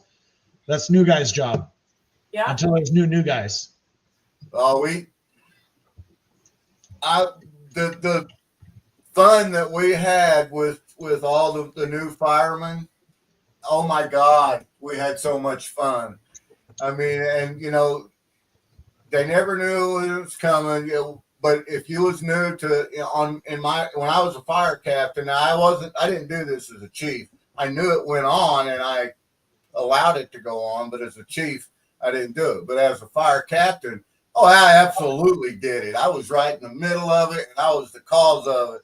We would, right in the middle of the night, whenever we knew that the probies were asleep, we would sound the alarms. We'd call dispatch and have them to do it. We'd sound the alarms. We'd get them all up. We'd get them going. We'd take off real fast around the fire station with lights and sirens going, just wreaking havoc. They didn't know what was going on. And then we'd always, at the end of, right in the middle of it, you're going in, it's a cooker. This is it, this is your time. And they're completely discombobbled because they just rolled out of bed and half dressed and they're putting their SCBAs on. And then we'd always just stop the engine and turn the lights on and say, welcome to A shift. Take it easy, Heath. Okay. But the tricks that we used to play in the firehouse, take the All right, sprayer, dickhead. See you, bud. take the sprayer nozzle up. So as soon as somebody would turn the water faucet on to get a glass of water, spray them right in the face, or Not nice. Oh, we used to if they were a sound sleep, you didn't want to be a sound sleeper in a firehouse because you would get tied to your bunk. They would take and short sheet you and tie your sheets down to your bunk, and you wasn't getting out. And then hit the alarms and sound the alarms, and you're up trying to get out of your bunk, out of your bedding. And so, see, Mary, this getting tied to the bed thing started a long time ago. We had a lot of fun, but you know what? The fun is what got us through the moments of just complete despair. And one of the things, you'd come off of a completely horrible, bad call that everybody was just didn't want no part of, and we had to use humor to get through that stuff. We had to, because if we didn't, we would have went crazy. But we had to use humor, and I just thank God for the firemen that I had with me that got me through the things I went through, and that I was able to help them get through. And I appreciate them and love them so much. I mean, they're great guys. Yep. On a lighter note, I don't know if they can see this. This came in a little thing that one of my kids got me for Christmas, and it's the first time I've ever had one of these. I've seen them, and I think they're amazing, and I wanted to try to grow one on my own, but I've never done it. It's a bismuth crystal. Cool. You know the one. You know the one I want to do. There's a that's cool, Mama Bird.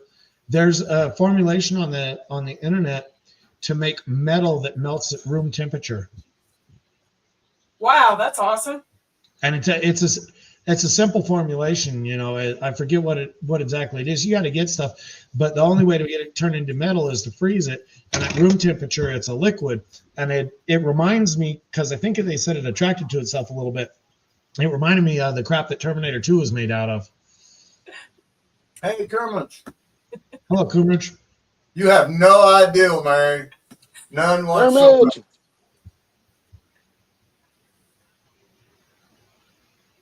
Yeah. No, it's not. Right, It's not Mercury, Brad. Like dispatched, aren't those cool? Short sheet's been around for a long time, buddy. It's a good time. I appreciate you stopping by, Mandy. Glad you got home safe, Mandy. That sounds scary. Yep. You guys don't know it. We're always here on Sunday nights. Birthday coming up. Yep. Mandy Candy has a birthday coming up, guys, on New Year's. Uh-oh. Rob's going to be getting in some trouble. He's flying solo until Saturday because Sarah's in Pennsylvania, yeah. And then when Sarah gets back, you and her, sometime in January, are going to do a lot together. Mama Bird bag. Yeah. She's never been. Gallium alloy. Gallium? Yeah, you mix gallium with iridium or tin. And Hey, Jacobs, what's up, JJ? it's gallium alloy. I could see where that would make an extremely pliable, yeah. Well, it's mixed gallium with aluminum or tin, and it'll turn into liquid at room temperature. That's cool. Yeah, I'd have to order the stuff. It's a safer alternative than mercury. If you mix potassium permanganate and glycerin, you get a volatile fire. Don't tell people that. Oh. If you Hey, GP, you ever tried to put out a magnesium fire? I have many of them. That's what AAA foam is made for, because you put water on a magnesium fire, it's a pretty little firework play. Yep. Minix lives out in the sticks. Hello, John Jacobs. Minix lives out in the sticks, and he had something magnesium in one of his shorts. I'm like, put the torch to it. He says, no. I know what That's what they use to make them strike and fire starter things. Yep. Metal ones. That's magnesium. Lights right up with a spark. Very, very hot spark they are. Yeah. Great for wet wood.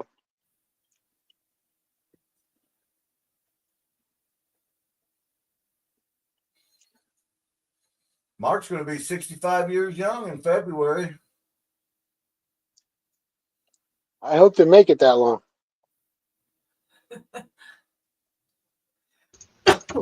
Uh-oh, Mary's cozying up to Mark. Well, she said Taz was in Chicago, you know. Bananas only take a girl so far. We got to meet Mark Miller up at Freedom Fest. Man, it was a great time. He's sitting there playing guitar. Awesome. Yeah, we had an awesome time. Yep. You too, John. Mark is a magician. I'm telling you.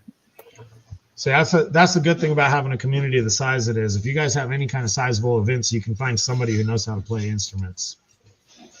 I'm jealous of people that can do that. I can barely tune the radio and play it.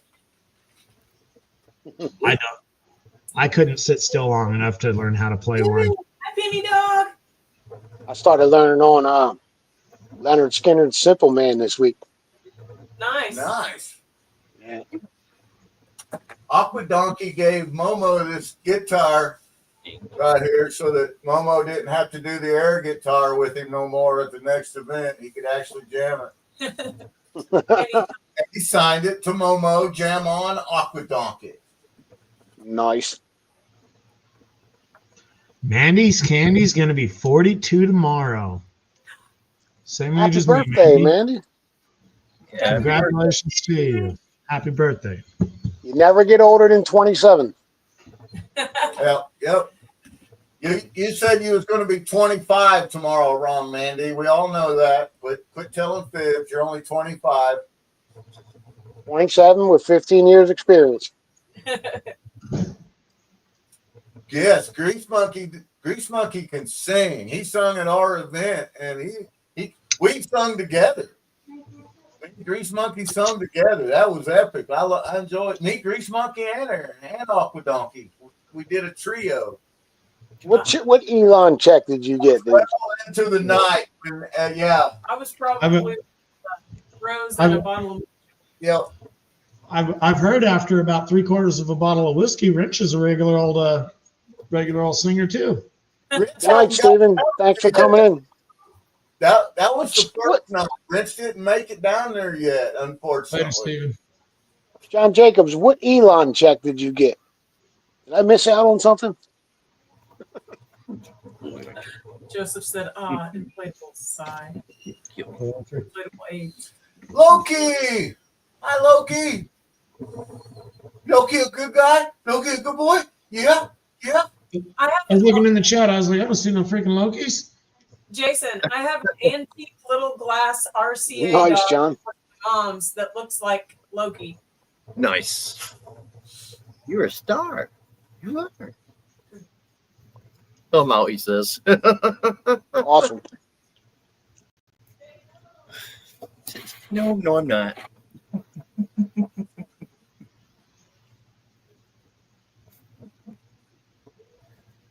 Babysitting for my niece. Well, Mandy, our oldest is almost as old as you are. Thanks, Creed.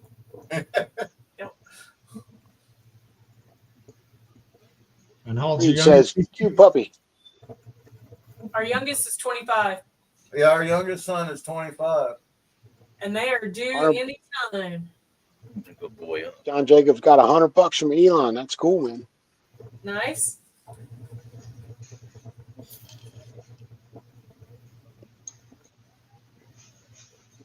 I don't know if you guys saw Aqua and Careless and Aaron were down there triple streaming the other day. Yeah, I saw that. And he hit his goal for the 420 subs. Yeah, he did. Careless hit her 500. Carol's at 500. Mama Bird is only like 6 away or 7 away from 400. Post those shorts. Short. That's what I keep telling her. She's been Look so at, she hasn't got look at Mary buttering up the mama bird. You're my favorite, Mary.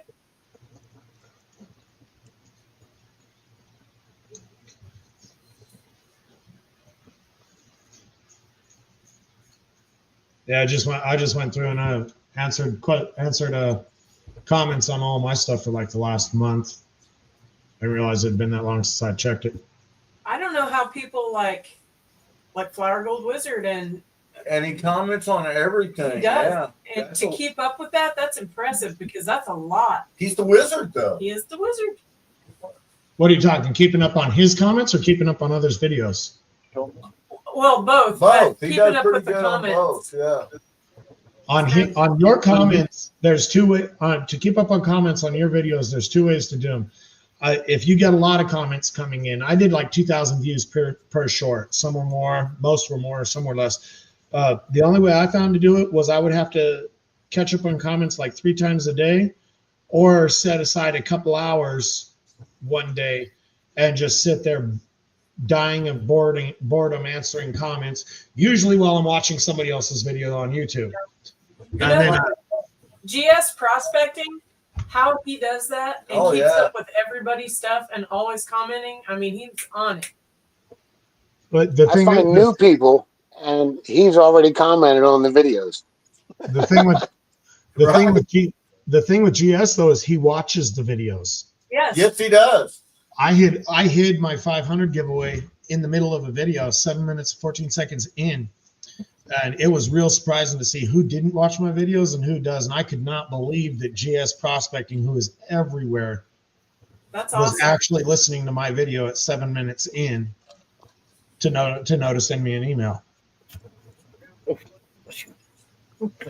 Joseph does that as well. Joseph will completely watch your whole video every time and always comments, or at least he does on ours. And I mean, he's so supportive. If I comment, I try to watch the entire video. Sometimes I'm distracted though, so I have missed things that matter, giveaways or things like that. But that's fine. If you're not paying attention, snooze you lose. I try to watch the whole video as well every time. Yeah, Joseph said not every video. Basically, if I comment, I watched it. Yep. Right. All the way through. But I'm coming across videos that I can't even comment. Blistering barnacles. He does his morning ride every day, and I can't comment on. I can comment on her videos, but I can't comment on her shorts. I'm saying I can do it for Indiana Creek and some other people. There's some people who are saying uninstall YouTube and reinstall it helps. Troubled One said that having the channel unmod you, unsubscribe them, have them unmod you, resubscribe them, remod you helps. I think it's something to do with being a moderator on that channel, and YouTube's messing up. I'm not sure what it is. We tried to unsubscribe and subscribe back, and the mod thing. We tried that with each other, and it's still the same as it was. See, if you guys wanted to put your heads together about it, I don't know how they did it, but Team Lynch got both of them as channel owners on one channel. Because if you're ever on Team Lynch's chat, they both come up as yellow on the chat. It's just one is Team Lynch and one is Team Lynch Kathy. That's cool. They figured out how to get both of them as channel owners, and I don't know how you would go about doing that. Yeah, I wouldn't know either. And then by the time I got it figured out, they would change it up again. Sure. Yeah, I refuse to put in that much work for YouTube. I mean, don't have the time. I've lost more money answering comments on YouTube than I will ever make off of the platform. I'm never going to make any, but even if I was making any, I've wasted more time answering comments than I could have earned in person. Sure. Ever. Sure. And, for me, it's just the enjoyment of, reaching out there and getting to meet new people and interesting things and talking with you guys like this. I don't have any aspiration to ever make anything on YouTube, and that's okay. And it's okay for those that want to make it. We try to support everybody, and that's just the way it is. As long as you can keep it for fun and anything you earn off of it is just a bonus, then you can keep enjoying it. The second you have unrealistic expectations about your channel growth, your subscribers, or your incomes, then it's not fun. Then it's a job that isn't performing. It would be different. Yep. I got a job. I don't need another one. I don't need a job. If I did, I would go get a job. I've got all kinds of credentials and all kinds of education, and I'm retired, and I'm just having fun. I'm just spending time with friends. That's all I'm doing. Yeah. Take care, John Jacobs. I mean, I don't need anything. I don't need anything from the platform, and I don't want anything. Mary, you're so mean to Brockman. Yeah, did you know she has an entire shrine of him built in her closet? She admitted that one. But I mean, you look at this. Okay, let's say any one of us has a viral video that goes millions of views and tons of subscribers and things like that. If that ever actually happened to you, you would have no choice but to try and continue putting out those videos to make it, a realistic income or whatever. That doesn't sound like fun at all. No, it doesn't. I like my hobbies, but I don't want to do my hobby 7 days a week. I would get burned. Well, it's no longer a hobby if you do it that much. That's right. Yeah. But if You should be getting paid. but if you had a viral video with the millions of views, one of the real blow up ones, like all these people Right. that famous did, realistically, you have no choice but to try and continue that run. If you get a couple million views overnight on something, you've got to try and continue that run, because there is a chance that you could be one of these stupid rich YouTubers that get to blow up custom diesel trucks and blah blah blah blah blah. I work with somebody that his wife was videoing him while he did. It was Chiefs and I It was forgot. the Super It was Bowl. the Super Bowl. Yeah, and his video went viral, and they sent him a check for $50,000. YouTube sent him a check, And he for gets 50, royalties. and we know this guy personally. He get every time somebody plays the video, he They get gets royalty off of it. It's pretty awesome. And all he did And he's a was school teacher. all he He's a did great was guy, get yeah. excited over And a he Chiefs just game. lost it. And this guy, but you know, hey, If you ever watch cat videos, or if you ever run across cat videos, I run across funny pet videos a lot just because I thumbs up them. There's an orange cat that just walks from a hallway or something, and it walks up to this lady's leg. You know, she's wearing shorts or something like that. He just walks up to her and bites her for no reason. That video is viral, and the cat just bites her for no reason. That went viral. And so you never know what's going to go. yeah, that's just it. You never know. Yeah, I would prospect full time too. I don't have all the time that I want to prospect in. But yeah, I get it, Rob. I mean, Maslow's hierarchy of need, at the bottom of the pyramid is your basic needs: survival, food, shelter. At the top of the pyramid is self-actualization. And that's something that you enjoy doing so much that you would do it every day, all day for no money. That's your self-actualization. And prospecting is one of those things for me. But so is hunting. I enjoy hunting that much. So there's a Greek survivalist that puts out videos like that, or where he just goes out and does survival videos, never says anything. Every now and then he has this absolutely massive thing he calls a dog, but never says a word through the entire video. Just does the survival thing, you know, how he makes things and all that. He just does that, and he does pretty well. yeah, you never know what people are going to enjoy and what they're like. Thank you very much, Tim. I appreciate that, brother.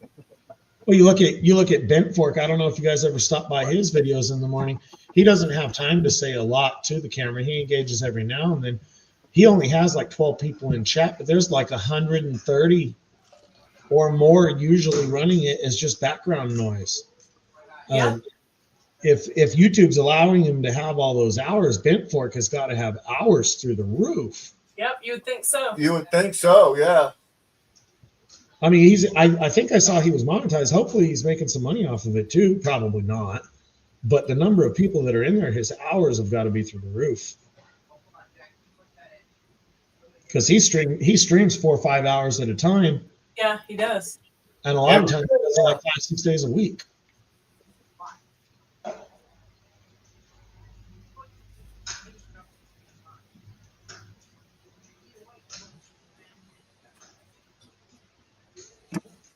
Mandy's over there running two phones, watching shows continuously, and it's still too much to do. Already? That was fast.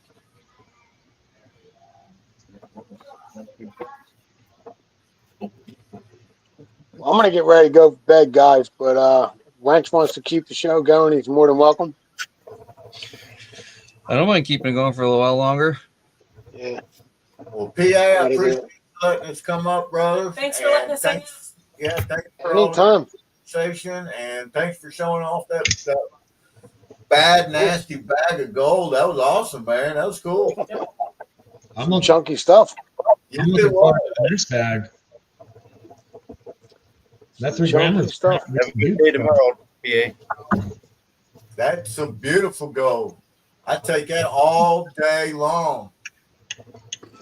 Oh yeah. Yeah, a couple more weeks with this job, and then it should slow down. Mhm. We're supposed to be done by the 17th, so Till the next one. yeah, it depends. It's for the university, you know. They keep giving us money to get it done faster, so they want everybody to work overtime, you know. Hey, They have to Can't have complain. health inspections and something they call a DAC inspection for a medical facility. And they're not even sure if they can get the DAC inspection for the end of the month, but they want us done and sitting there waiting for them. So we'll give them what they want. They're paying the extra money, you know what I mean? So sure. Sure. I mean, I got double time for working Christmas Eve, you know. Nice. Ain't nothing wrong with that. So I was like, all right, I'll take the double time. I wanted the How do you time say off. no to that?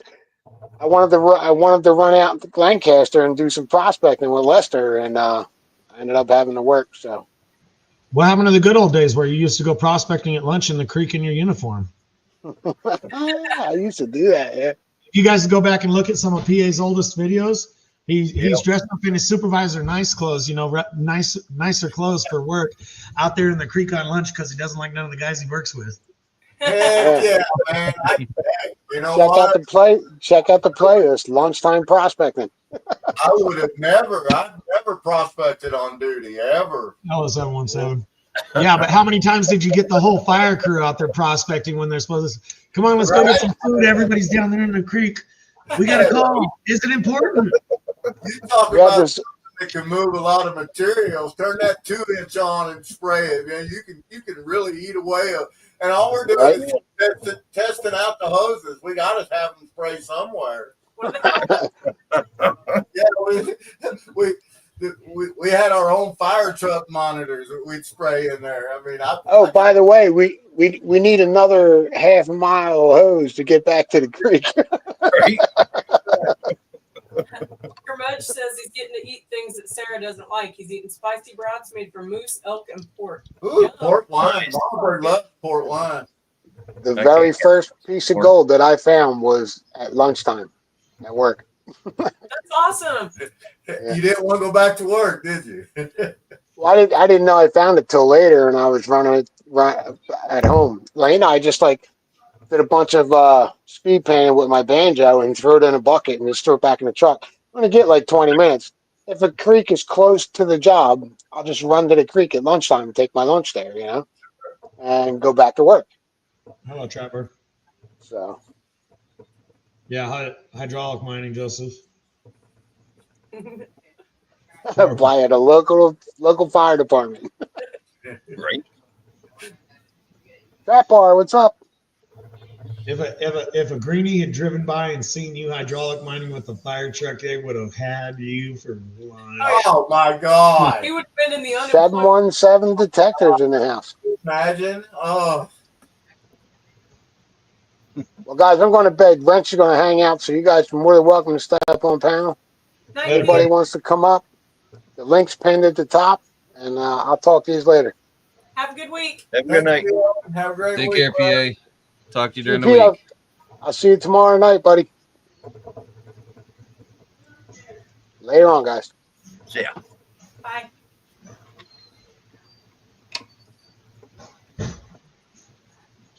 Were you still talking about a different trailer, GP, or are you going to keep that one? I'm sorry, I was reading. I thought you were talking about getting another trailer not too long ago. The trailer? Yeah, I thought you were talking about getting another camper or something a while back. Oh no, we've been thinking about it.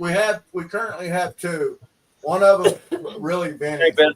Mama Bird's canned ham. It's a 1955 Yellowstone, and it's all dolled up. And we use it kind of for glamping. Then our other one, it's an older one too. It's like us, but I've completely refurbed the inside where it's got, the instant on hot water, all new floors, walls, new bedding, everything. But, as we get older, we're thinking about getting a newer one, one that's even lighter weight that we can pull easier. The one we have is just pretty heavy. I mean, it's tandem axle, got good brakes on it, good tires, all that. But still, it's traveling around like Can I we text do. Donna? Something like a lighter, we're absolutely thinking about it. Some of the monstrosities you see them pulling down the roads out here, it's like, holy crap. Yeah, we don't need nothing. It's just the two of us, so we don't need nothing huge. As long as it's got a good shower in it, and a couple of nice beds in it, that's all we really need. That little 1955 one has a toilet in this little tiny. There's not room to change your mind once you go in there. My legs are long enough that I have to open the door to turn to use that because I can't sit down because my legs hit the wall. I so leave the tiny. door open anyway. I mean, it's that small, but That's one of the ones where that's also the shower, isn't it? yeah. You can do it all at the same time. I need to clean the toilet. That's fine. Take a shower. That's like that one that I rented up in Maine there. You had to keep the door open, man, because there's just no room. Not enough room. Yeah. Now the one that we that you got to see when we were down at the subscriber event, that's got a nice size bathroom in it. Got a full size tub and a shower, and I mean it's got a nice little vanity that you can go in there and mirror and all that. So, and you know it's an older one. It's from the 70s, but I completely stripped it, went through, redid everything, new wiring, new lights, put all new LEDs in it. All new flooring, and I mean, as heavy as that is, if we got a new one, you could probably make the payment in the gas that we saved. probably Heavy as that camper is. probably. No, I don't know. I don't know if you've been on a trailer lot recently, but as soon as you saw the prices on the new ones, you'd say, you know, I really like my old one. That's why that I've kept this one as long as I have.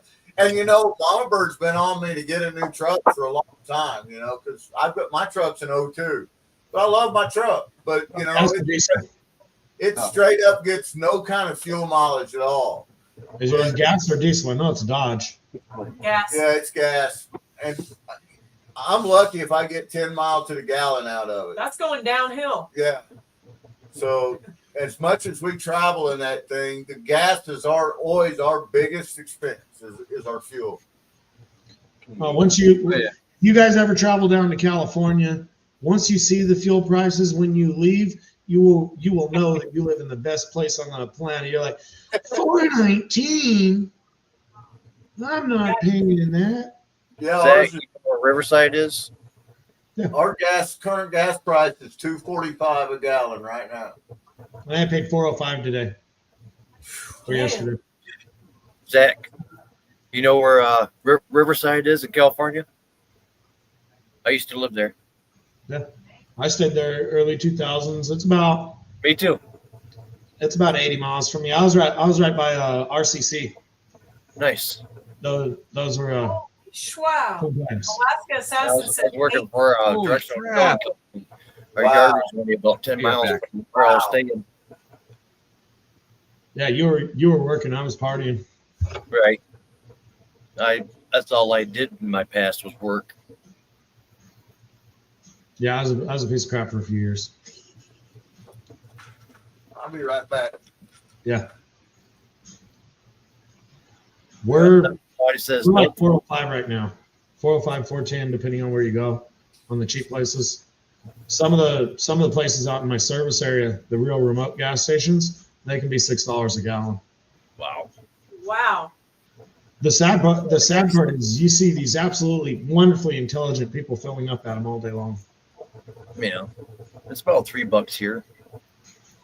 Usually jumps from 280 to 320, 340 in that range. You never know what it's going to be next day. But not too bad though. You're Washington or Oregon or something, aren't you? What's that? You're Washington or Oregon or something, aren't you? No, I'm Michigan. Oh. Yeah, I was helping a guy. I used to know he was going across country. I was talking to him one night.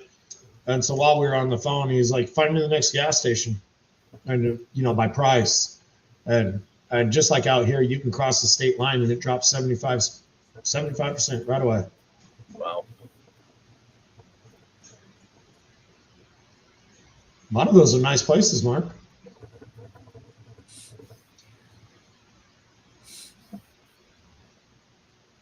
Yeah, one of the sad parts is we have oil pipelines, gas pipelines that go straight from California to Arizona and California and Las Vegas, because I'm in between Los Angeles and Las Vegas. I'm out in Barstow. Nice.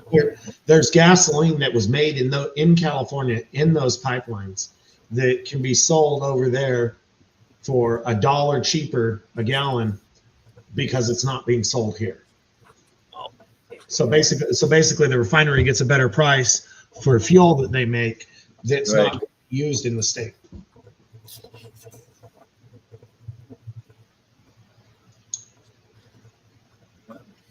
Oh, AAA's got it bad.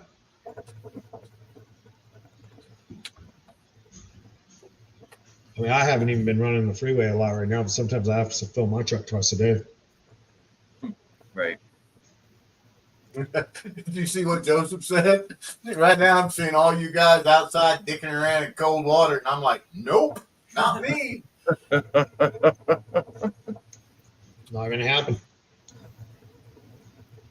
Last 2 times I went out, man, I couldn't move enough to stay warm. I did 2 buckets and left, came back and did another 2 buckets and left. Yeah, that was cold when you was out, buddy. That was nasty. I'm not that. You know. But got quite a bit of dirt. Got 23 miles out of it. Nice. That's pretty good. I got 3 quarter grams made up already. Woohoo! Very nice.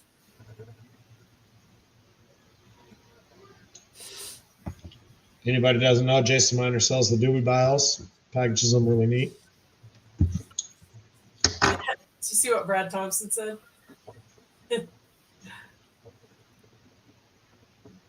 I put on a sweatshirt as thumbnail, right? I don't even watch Flower Gold Wizards. I'm not against them or anything like that. I'm pretty sure I'm subscribed to them, but just in the payment of hours in the day, I don't have them. Right.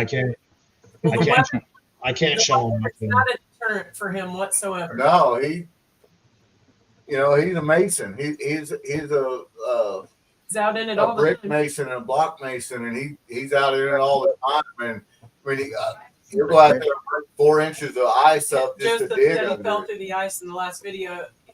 What's it called? Something about the family The jewels. family jewels, yeah, he fell in. He sent me a message. He said, "GP, I was wearing all my family jewels all day." He fell in past his waist, filled his waders up. Oh, it was bad. Here you go, Mark. Did he continue prospecting after that, or was that a done video? He continued prospecting, and him and Ryan went to another place and finished the day out. That with them wet clothes on, I would have been done. I mean, I got wet this morning for about an hour, and I was done outside. And I was like, no, I'm done. I'm Are ready you to go. kidding? If I wash my hands and walk outside and it's chilly, I'm done. If you see me and it's in the 30s that particular day, I can 100% assure you that I Yes, did Mark. not wash my hands. On sale until November or January 2nd at midnight. $5 off. Safe travels. Brad, yeah, he starts to say he's headed to Arizona. Going to be doing some dry washing. We're thinking about going to Arizona in February, going down to Quartzsite, Arizona, and to their the big thing that they have down there, doing some metal detecting, some dry washing. And Mama Bird wants to check out all the gym shows down there in Quartzsite too. My cousin's got a friend in Arizona that's got a claim. Yeah, I just got to get in better shape. better get on that. You got to take care of you. Yeah. Too much to do. Joseph says they don't have any hot, and it's cold as effing cold.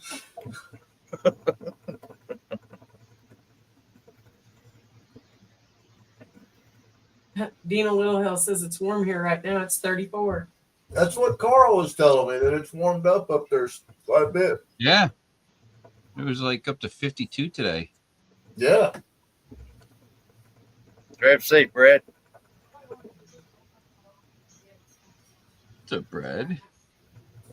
I just had some fresh asparagus. Brad's going to be Ooh, I love in asparagus. February, he said. Nice. That's interesting to know. Mandy, it's not so much that I'm just out of shape. It's just the fact my body keeps breaking down on me. Hobo Rob said they used to have FTRA camp in Quartzsite. Loved going down for gyms. That's what Mama Bird's wanting to go for, and the people that we know that are going there that told us about it and extended See an what invite, Georgiana said? they're going for the gyms too. And Georgiana's going to be there. That's awesome. So it sounds like it's a pretty good sized deal. Dina Littlehouse says she's only 20 minutes out of Byron. So if we go back up there, we'll have to make We sure. definitely have to get with Dana if we go back up there. Mm-hmm. Heck yeah, you. It's gonna be nice. You gonna film it? What's that? Hey, you diver says he's got one of my doobie vials. Looks forward to painting it. I was asking if he was gonna film it or not. We got a whole bunch of these. I don't think anybody spotted a U-diver with a pan in his hand in quite some time. He said Yeah. he got one though. Doing it He for just got it. He just got one. It's a Was it rocket. 14 years? I think he said it was the last time he panned. Something like that. He was showing us his gear. He's got the gear. He just He's got everything. Hobo said a lot And of all that Hobo. shelving he's got. Hey Marvin, how you doing? hello, Marvin.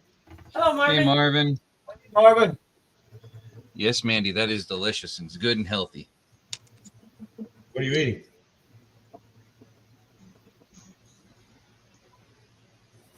What are you eating? I had asparagus. I love asparagus. I do too.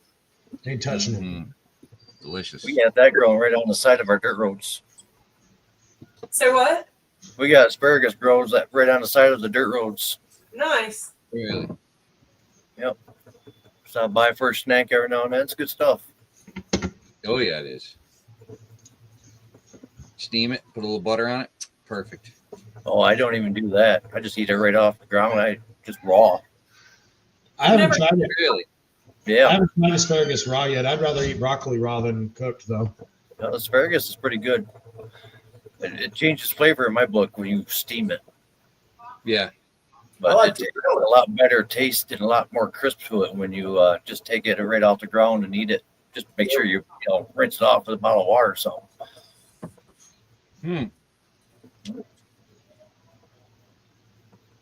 Never knew that. I love why everybody has a different way. Pan frying with butter and garlic. I'm That sounds your amazing. Huckleberry, Kermans. That sounds good. I like to pan fry everything, though. Well, if you're going butter, garlic, and fried, you might as well just wrap it up in foil and throw it on the grill. We do that. I love the Look grill. forward to it.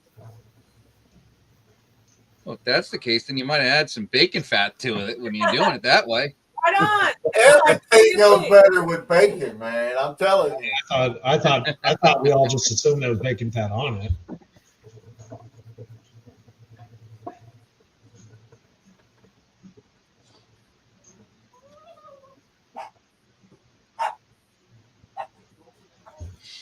Is it in body? You ask it. The diver says he's got 4 pans and no sluice. I thought he had a big old dredger sluice set up in the garage when he was on video that one day. Were you there, Rich? I don't know, but he was just showing he had a whole mess of stuff. Skydiving and all kinds of stuff. Yeah, he's got all the Painting. cool hobbies. Yeah. Brandon, shut up! Tell him. He's playing video games in there, and all he's doing is bitching and moaning at the game. Isn't that annoying as shit? Mine are doing because they're home. Oh my god! If he's oh my god again, I'm gonna fucking break you guys. Bacon wrapped little smoky sounds amazing. I'll be right back. I still do cook eggs in bacon grease. Hey, Chris Roberts. Chris A good- Roberts. A good old pigs in a blanket is always good with little smokies. Yep. PA went to bed already. He's got that early life, 2:30 in the morning. He's got to get up.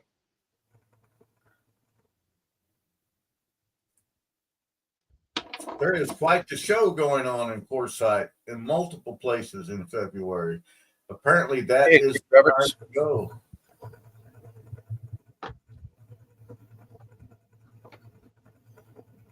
So I asked Georgianne, and she said it's a yearly get together, and they all go to Ironwood.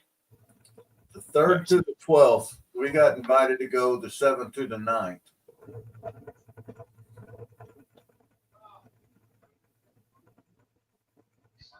So is Ironwood for gold? I'm not sure what it is. A little on the rough side, Chris, but doing all right. Very cool. We're definitely going to look in harder, seeing how a lot of you people are going to be down there at Quartzsite. We're going to look into going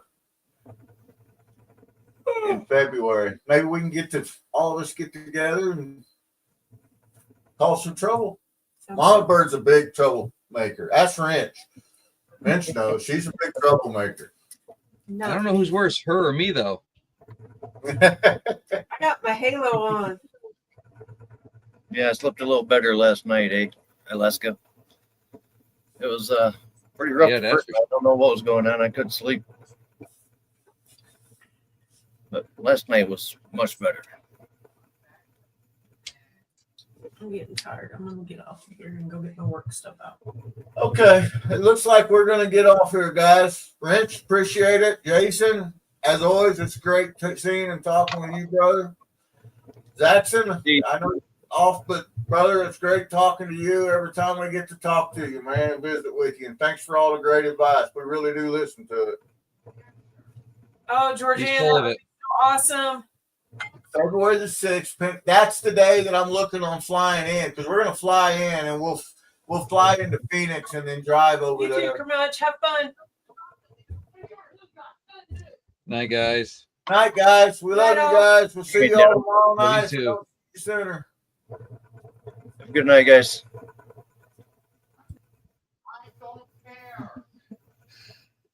Kids.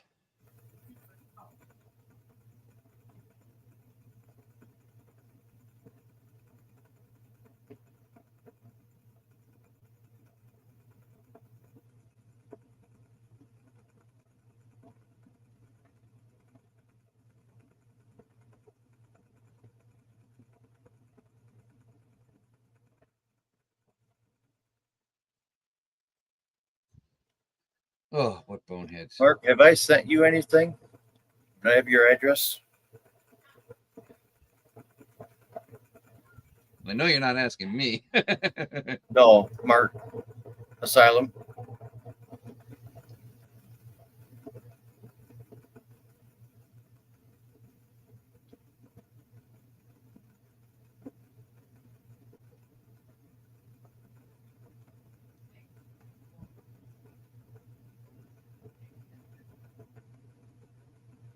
I got your money, Mark. It went through.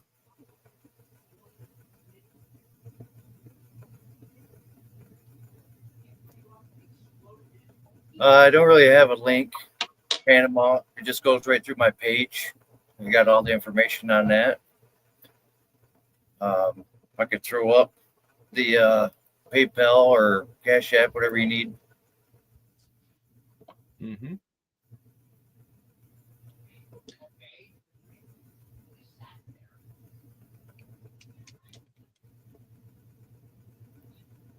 I still haven't even got a text from my boss yet. Let me know about work tomorrow.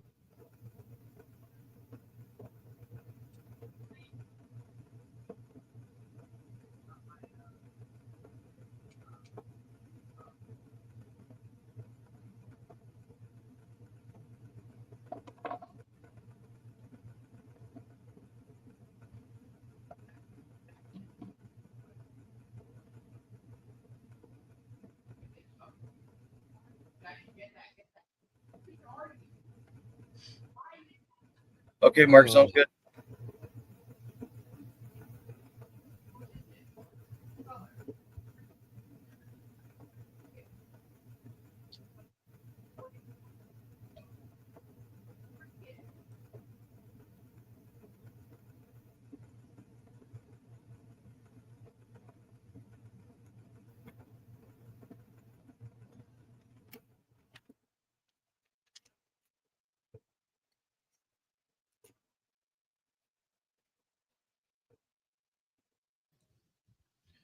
Darn kids.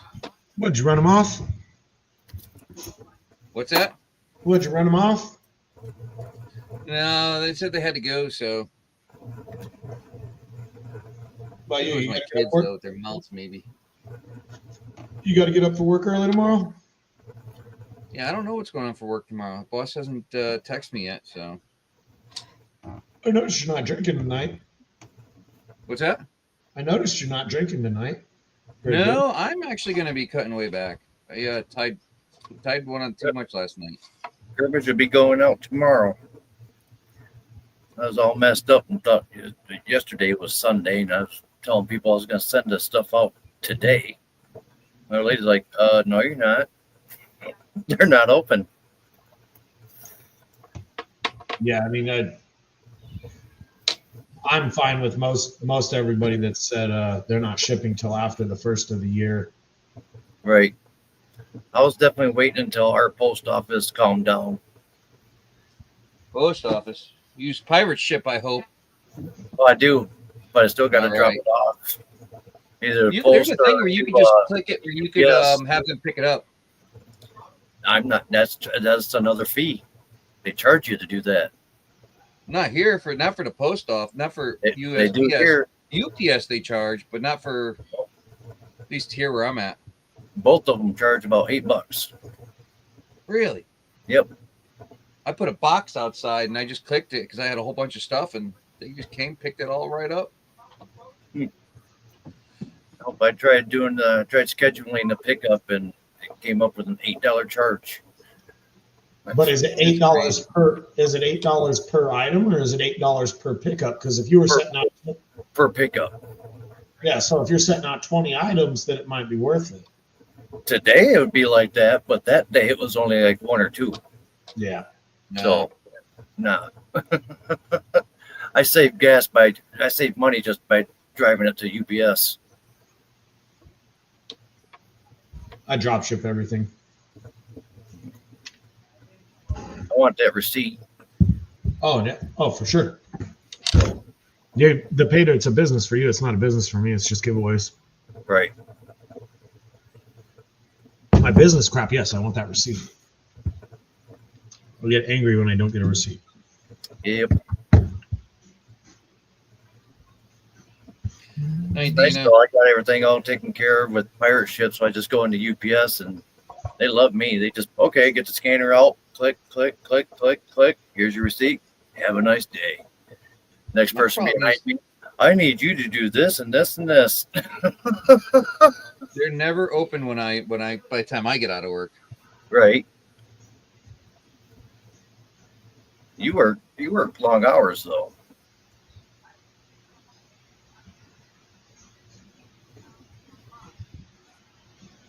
Good for you, Brandon.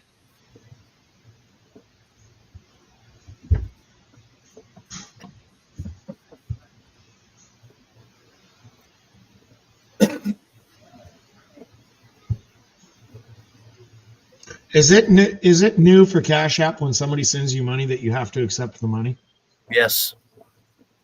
I guess it's on They new started people. doing that last month. At least No, I on guess- mine anyway. Guess I haven't taken any Cash App money in quite a while. People pay me with Cash App, and that's my blow money, and I haven't been getting a lot of Cash App money.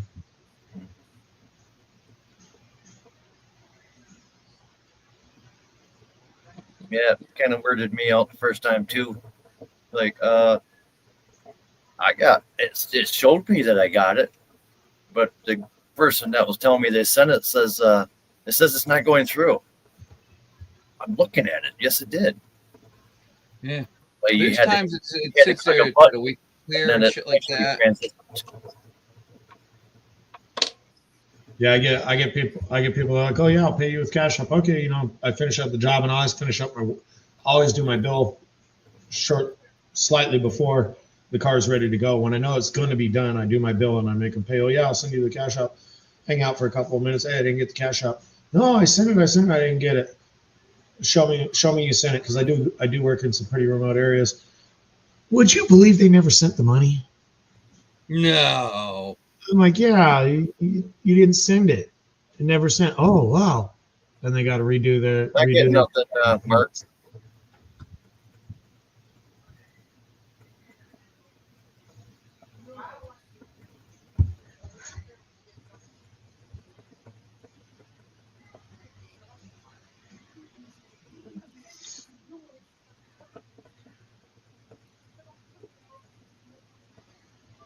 So are you going in tomorrow, Rich, or are you sitting at home and being warm? I have no idea. No idea whatsoever. What, will he just message you in the morning? Usually, he texts me at night. Kids. I would assume you guys are working, but if he doesn't tell you to, you do so much overtime anyway. I just let it ride. Yeah, we'll figure it out.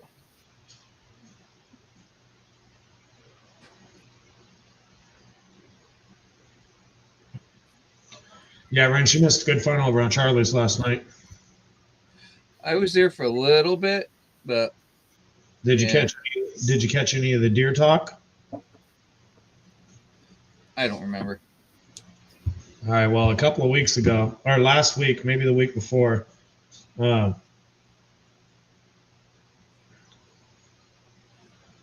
me a second. Let me last week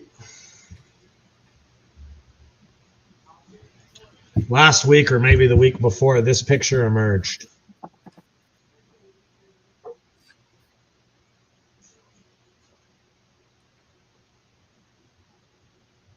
Oh, Jesus.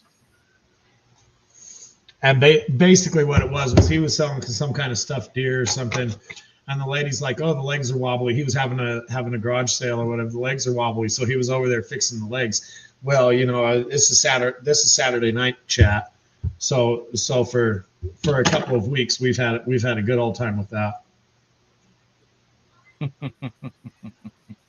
Well, I mean, Brockton in typical Brockton manner, he doctored up the picture a little bit. You know, I would have left the OBGYN off, but he was asking me, he says, "What phrase should I put on it?"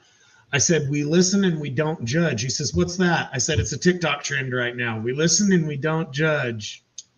It's perfect. Hey, Mark, I didn't get that email. Might want to look into that.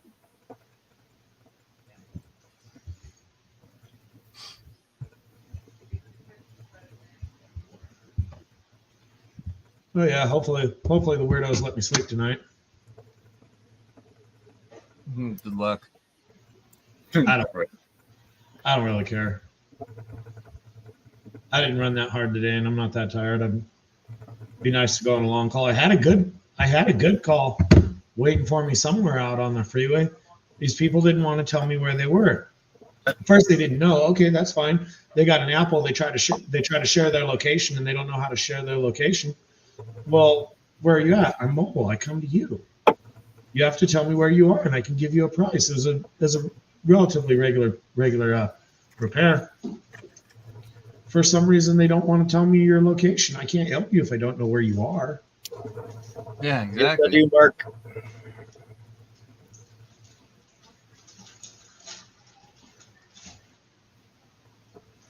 Another genius calls me up. He's at an off ramp with a Shell station. Well, Already. there's 8 out of 10 off ramps between me and Las Vegas have a Shell station on them. I guess it's one of the cheapest franchises to have. Well, we're on 15 North. We're at an off ramp. There's a Shell station. That does it down. Almost every off ramp has a Shell station. Well, they sell the alien jerky. Doesn't narrow it down. Every single place out there sells alien jerky. Well, how much? I need to know where you are. Are you 10 miles from me, or are you 50 miles from me? Are you 90 miles from me? Where are you? Well, we're at the Shell station. I'm sorry, I can't help you. Find a mile marker, find something, anything. It's 2024, man. Learn how to use your phone. You learn how to use your phone and share your location. It tells me where you are within a foot. Even if that, just click where you are and just share your coordinates. That's annoying, but that works. I mean, if you don't know how to share your location, Take that down now, Mark, if you want. I got it. if you don't know how to share your location, you go to your text messages, you go to the plus sign. If you're on an Apple, you go more. If you're on an Android, you go location. It locates you. You hit done. You hit send. That's it. Welcome to the world we live in. Well, the bad part is the old people I can understand. The middle-aged people, I just think less of you if you don't know how to do it. The young people, I mean, you're talking 20s. Tell me, why does a young person send me a picture that you can't see anything in? Why does a young person send me a picture that looks like it's taken on a potato? You know how many selfies you take a day? And you want to send because it's the other camera. They don't know how to use it. You want to send me a picture of pure black? You know, I can't see anything in that. Can you turn your flash on? Oh, that's the society we live in today. God, they're stupid.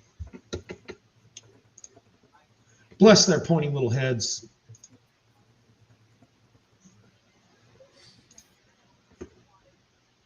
That one's really annoying. Really annoying.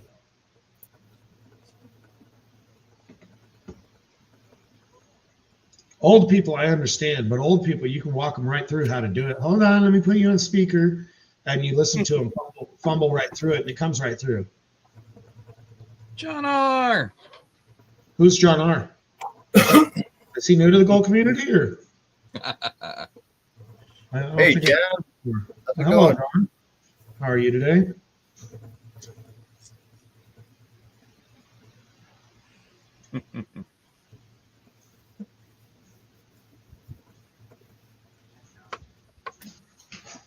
Oh, man.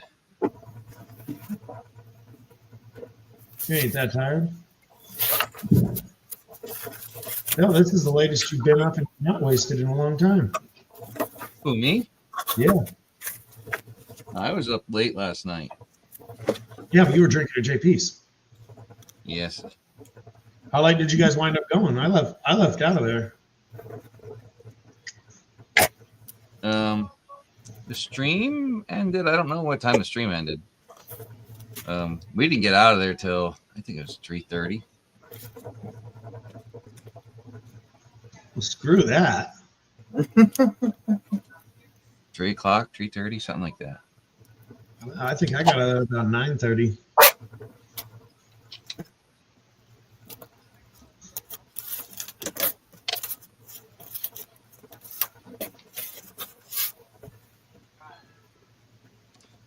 But Shit, then, was it today when over at Guido's, because he did his hangover Sunday. Yeah, I never got over that one. Yeah, and we get talking about the fishing game, and so it was JP, Guido. I don't know if Can Do got it to download or not, but he was having issues getting it to download. Thomas, we were all sitting there playing the game. It's a pretty good game. I try not to have any games associated with me because, quite frankly, I'll play them and I've got better crap to do than play a video game. Well, it's kind of something. It's good because you can do anything else while you're doing it. Because it's like fishing, so you're sitting there waiting. So you do all kinds of other stuff, and you just watch your bobber, or you could use swim bait, whatever, lures.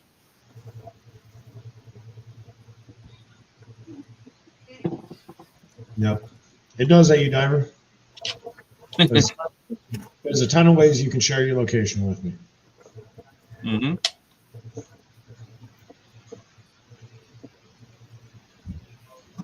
I don't even bother really knowing the mile markers anymore because you're calling me on a cell phone. Just share location. I know about where the exits are for mile markers.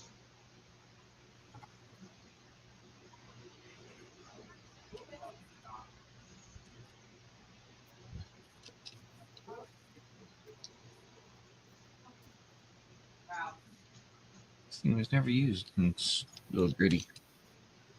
Start physical therapy tomorrow and go for the MRI Tuesday. They're waiting that long for you? Jesus. Oh yeah, he crashed his car. Yeah. I figured they would have started that right away. Nah. They don't get paid that way. Make sure you complain the whole time about anything that hurts. Do not stop. And don't say you're They will getting use better. it against you. And don't put out any videos of you digging. Oh, let me tell you. They tried saying, oh, well, you never complained about your stuff. And I'm like, lady, you need to check back and get your facts straight. My lawyer just started going, he did this tight at this time, this date, this time, this. And she started rambling off, and the lady's like, shut her mouth. Did they ever close you out on that, or are they still arguing? Me, I'm all done with.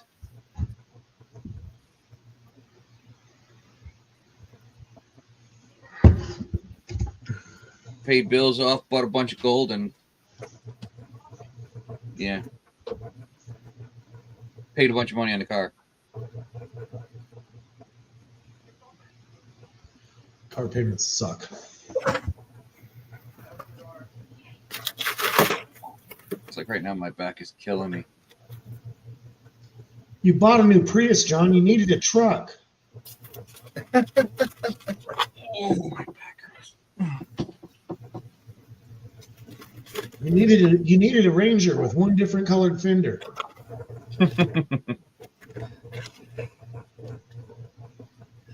Greg, like, I'm old. I never had a problem telling anyone where I'm at.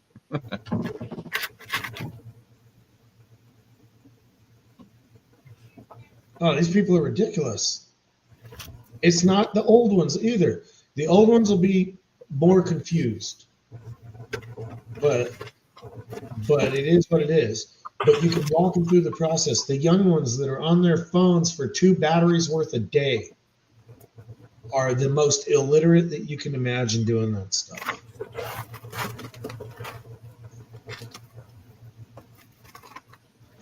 It's easy. It's I don't know. I don't know. John, are you over or under 1,000 a month?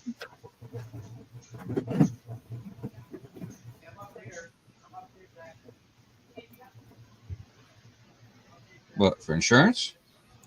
No, John R said his payments damn near doubled. Yeah, my insurance doubled too. No, Almost doubled. His payments on his new Prius. He went and bought a new Prius. He did. I don't know. I'm talking something about it.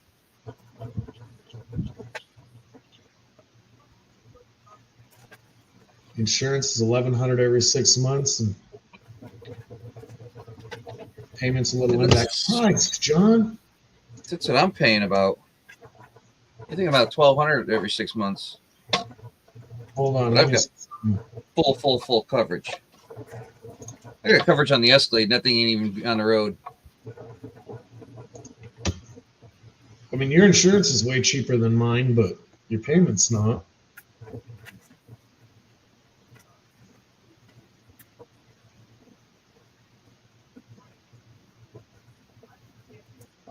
Has a technology package, huh? You don't need a technology package. You need a 6-foot-long bed in the back. You're a gold digger, dang it. My brother got the new Equinox, all-electric Equinox. Oh, You no. should see the size of the computer screen in that thing. They're crazy. Huh? They're crazy. That's not an infotainment center. That thing's a big screen. Well, that's right. I remember the ones that the Escalades had. They had this one like about this big. And those were I huge. got one of those 10.7, big old, what is it? Vertical freaking screens in there now. I love it. No, his has got to be 8 or 10 inches tall and probably that wide. It's ridiculous. Yeah, but the new ones protrude out. That's stupid looking. It's like an iPad stuck to your dashboard, How big is the screen in the new Equinox? or a tablet. It's like just a tablet stuck onto your dashboard. I'm like, what the hell's the point of that? What happened to things being, The new Equinox nice. It has an 11.3 inch screen. Diagonal. I could never do. Oh, is it a hybrid or is it a EV? EV. Yeah, I could never do an EV. The thing is, my brother sells cars. That particular weekend, he tried to get me to go pick one up. I probably should have, but that particular weekend or into the month or whatever, they were having a special on them, $189 a month. For that price, I would have bought one. Well, that's what he was telling me. He's like, buy one. It's only a lease, obviously, at $189 a month, but $189 a month, zero down. He says, just get one. He says, you can't go $189 wrong. a week. Huh? $189 a week? Month. Oh, a month, yeah. For how many weeks? Then it was it go up to? Oh, it's a 3-year lease. Oh, it's a lease. That wouldn't be bad. Hey, he's been I got nowhere to charge one. He's been leasing cars for a really long time. She says at a regular charger, like at a store or something, 20 minutes will get her like 180 miles. We don't have chargers around here. You got to have one at your own house. We have a crap load of Tesla chargers, and like a ridiculous number. But we have very few others chargers. So there's been a line at the Walmart chargers every time I've been there for a week. And I'm not talking like 2 people waiting to use the chargers, because there's like 10 chargers there. I'm talking like 10 cars waiting to use the electric chargers. Blocking everybody. John, you're talking to the wrong person about horsepower. Saxon don't like horsepower. Means nothing to me. I drive cars. The hell do I care how much power a horse has? I drive things with engines.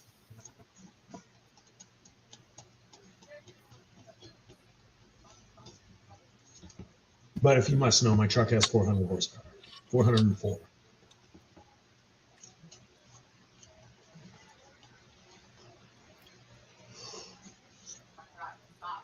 Ain't got no plug.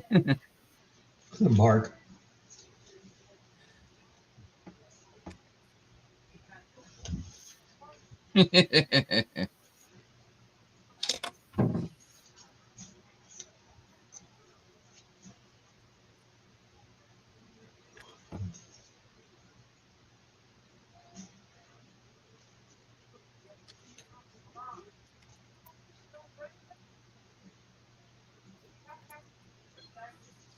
The hell are these kids complaining about?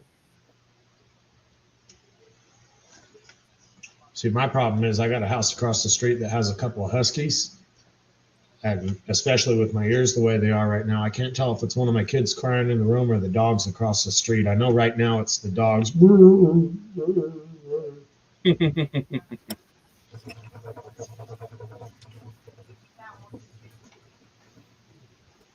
Well,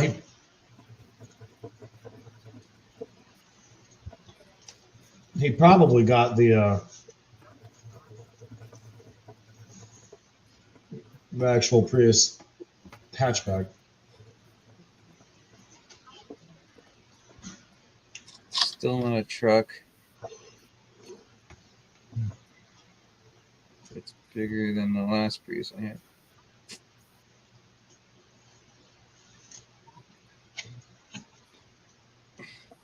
Cars got stupid when they put computers in. Kinda, yeah. Pros and cons. Oh, it's not a Prius?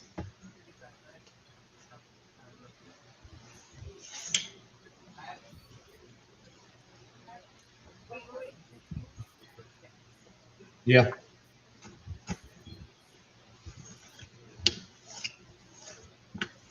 Keep it simple, stupid.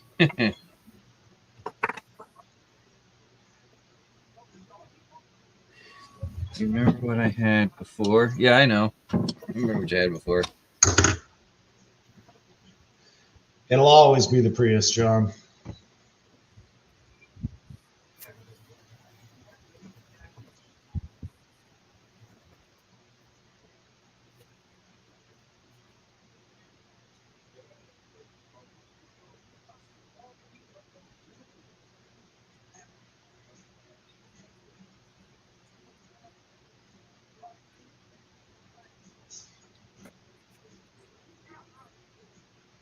New one has a little.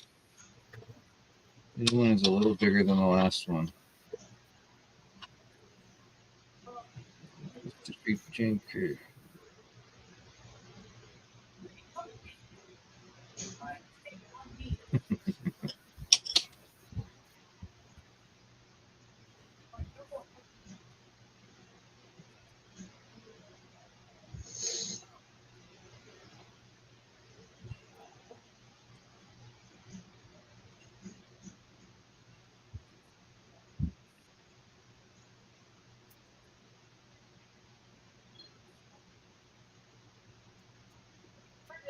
Always playing sports. Oh, I already know, John.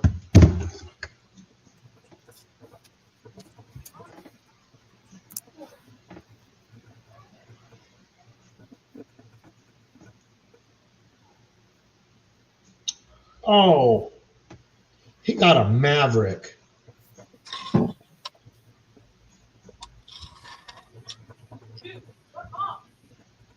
The car or the truck? The truck. No. He got a Maverick hybrid. Sorry. There ain't no way a payment could be $1,000 a month on that.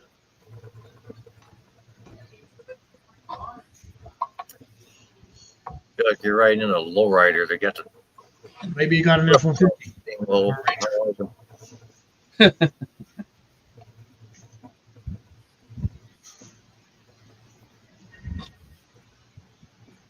On that. Yeah. He probably got an F-150.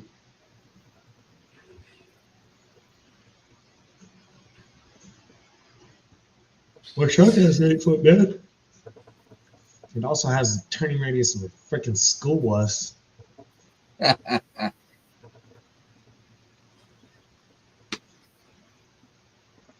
Navigator.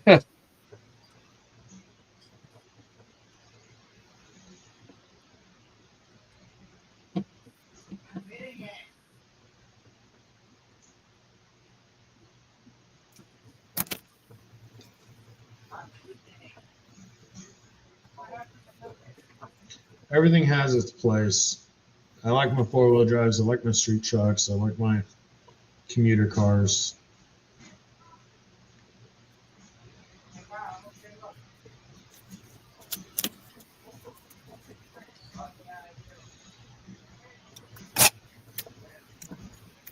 Those are nice, John.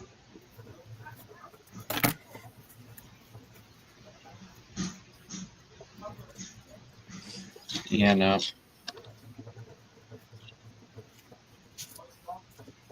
Exploder. Even Marvin said it. An exploder. Joseph too. Those are when they made him good, Mark.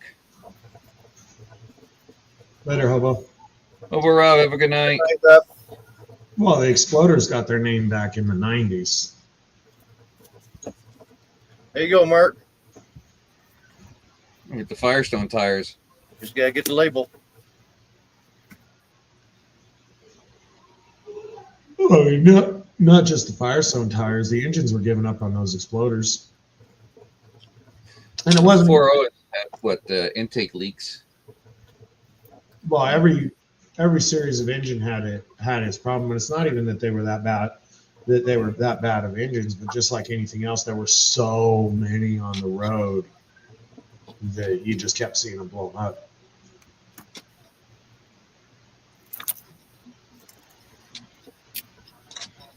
The 3.0s would burn and drop valves. The 4.0s, if you blew the head gasket, you got to change the engine because it ruined the bottom bearings. Welcome, Mark. You got them hot at all, you got to change the engine.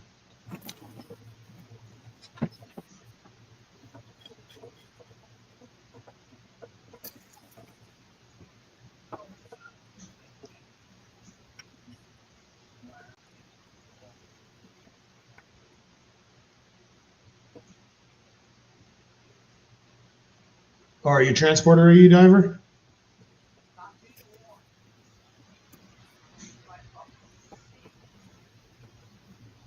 Potty mouth, Brandon.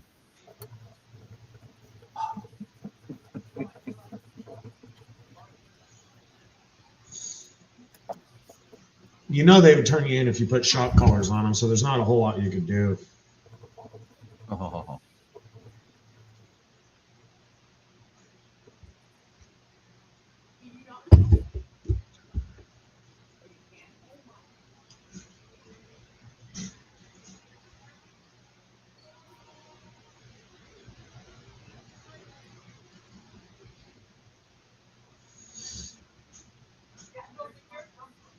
Yep, fellas, I got nothing left to say. It's about time to take a shower and see if they'll let me sleep tonight. So I do believe I'll be getting off of here. Yeah, I'm going to be doing the same thing very, very shortly. Have a great night, everyone in chat. Jason Miner, you have a nice night. Wrench, we'll talk to you. If you need anything, let me know. You did email Lord Shadow, right, Rich? Yes, okay. I did. I waiting to hear back from him. So, all right. If you can't get a hold of him, let me know. I got his email too. Oh yeah, no. Durango SR2 with 60K. All the good miles are gone on that one. All right, later, folks. See you later. What the heck? This isn't working. Yeah, I don't really care for the escapes either, Greg. The Durango SRT, but it had over 60,000 miles. I was no. Hey, Well, depending on how many miles you put on.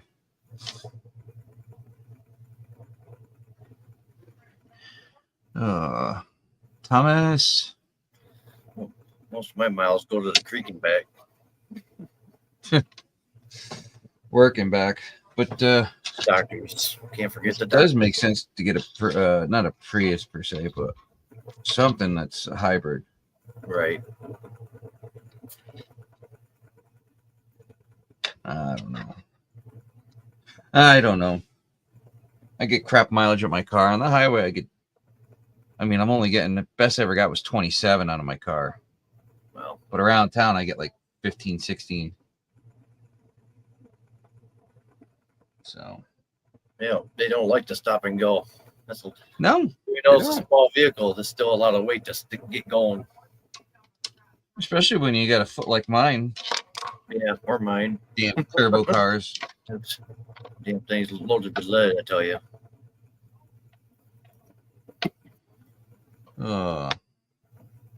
Good night, Bay Diver. Yeah, I'm gonna end this. So I don't know what time I gotta get up. So right. I gotta figure that out still. I gotta eat dinner. Or a little snack. I don't want to eat a whole meal now. Probably be a snack. I got some ham cut up. That's why I disappeared for a little while ago. The lady says it's out of the oven. Needs cutting. Okay. I'll snack on that and then probably crash, I hope. Yeah. All right, family. Have a good one. We'll catch you next week. Good night, everyone. Big red button.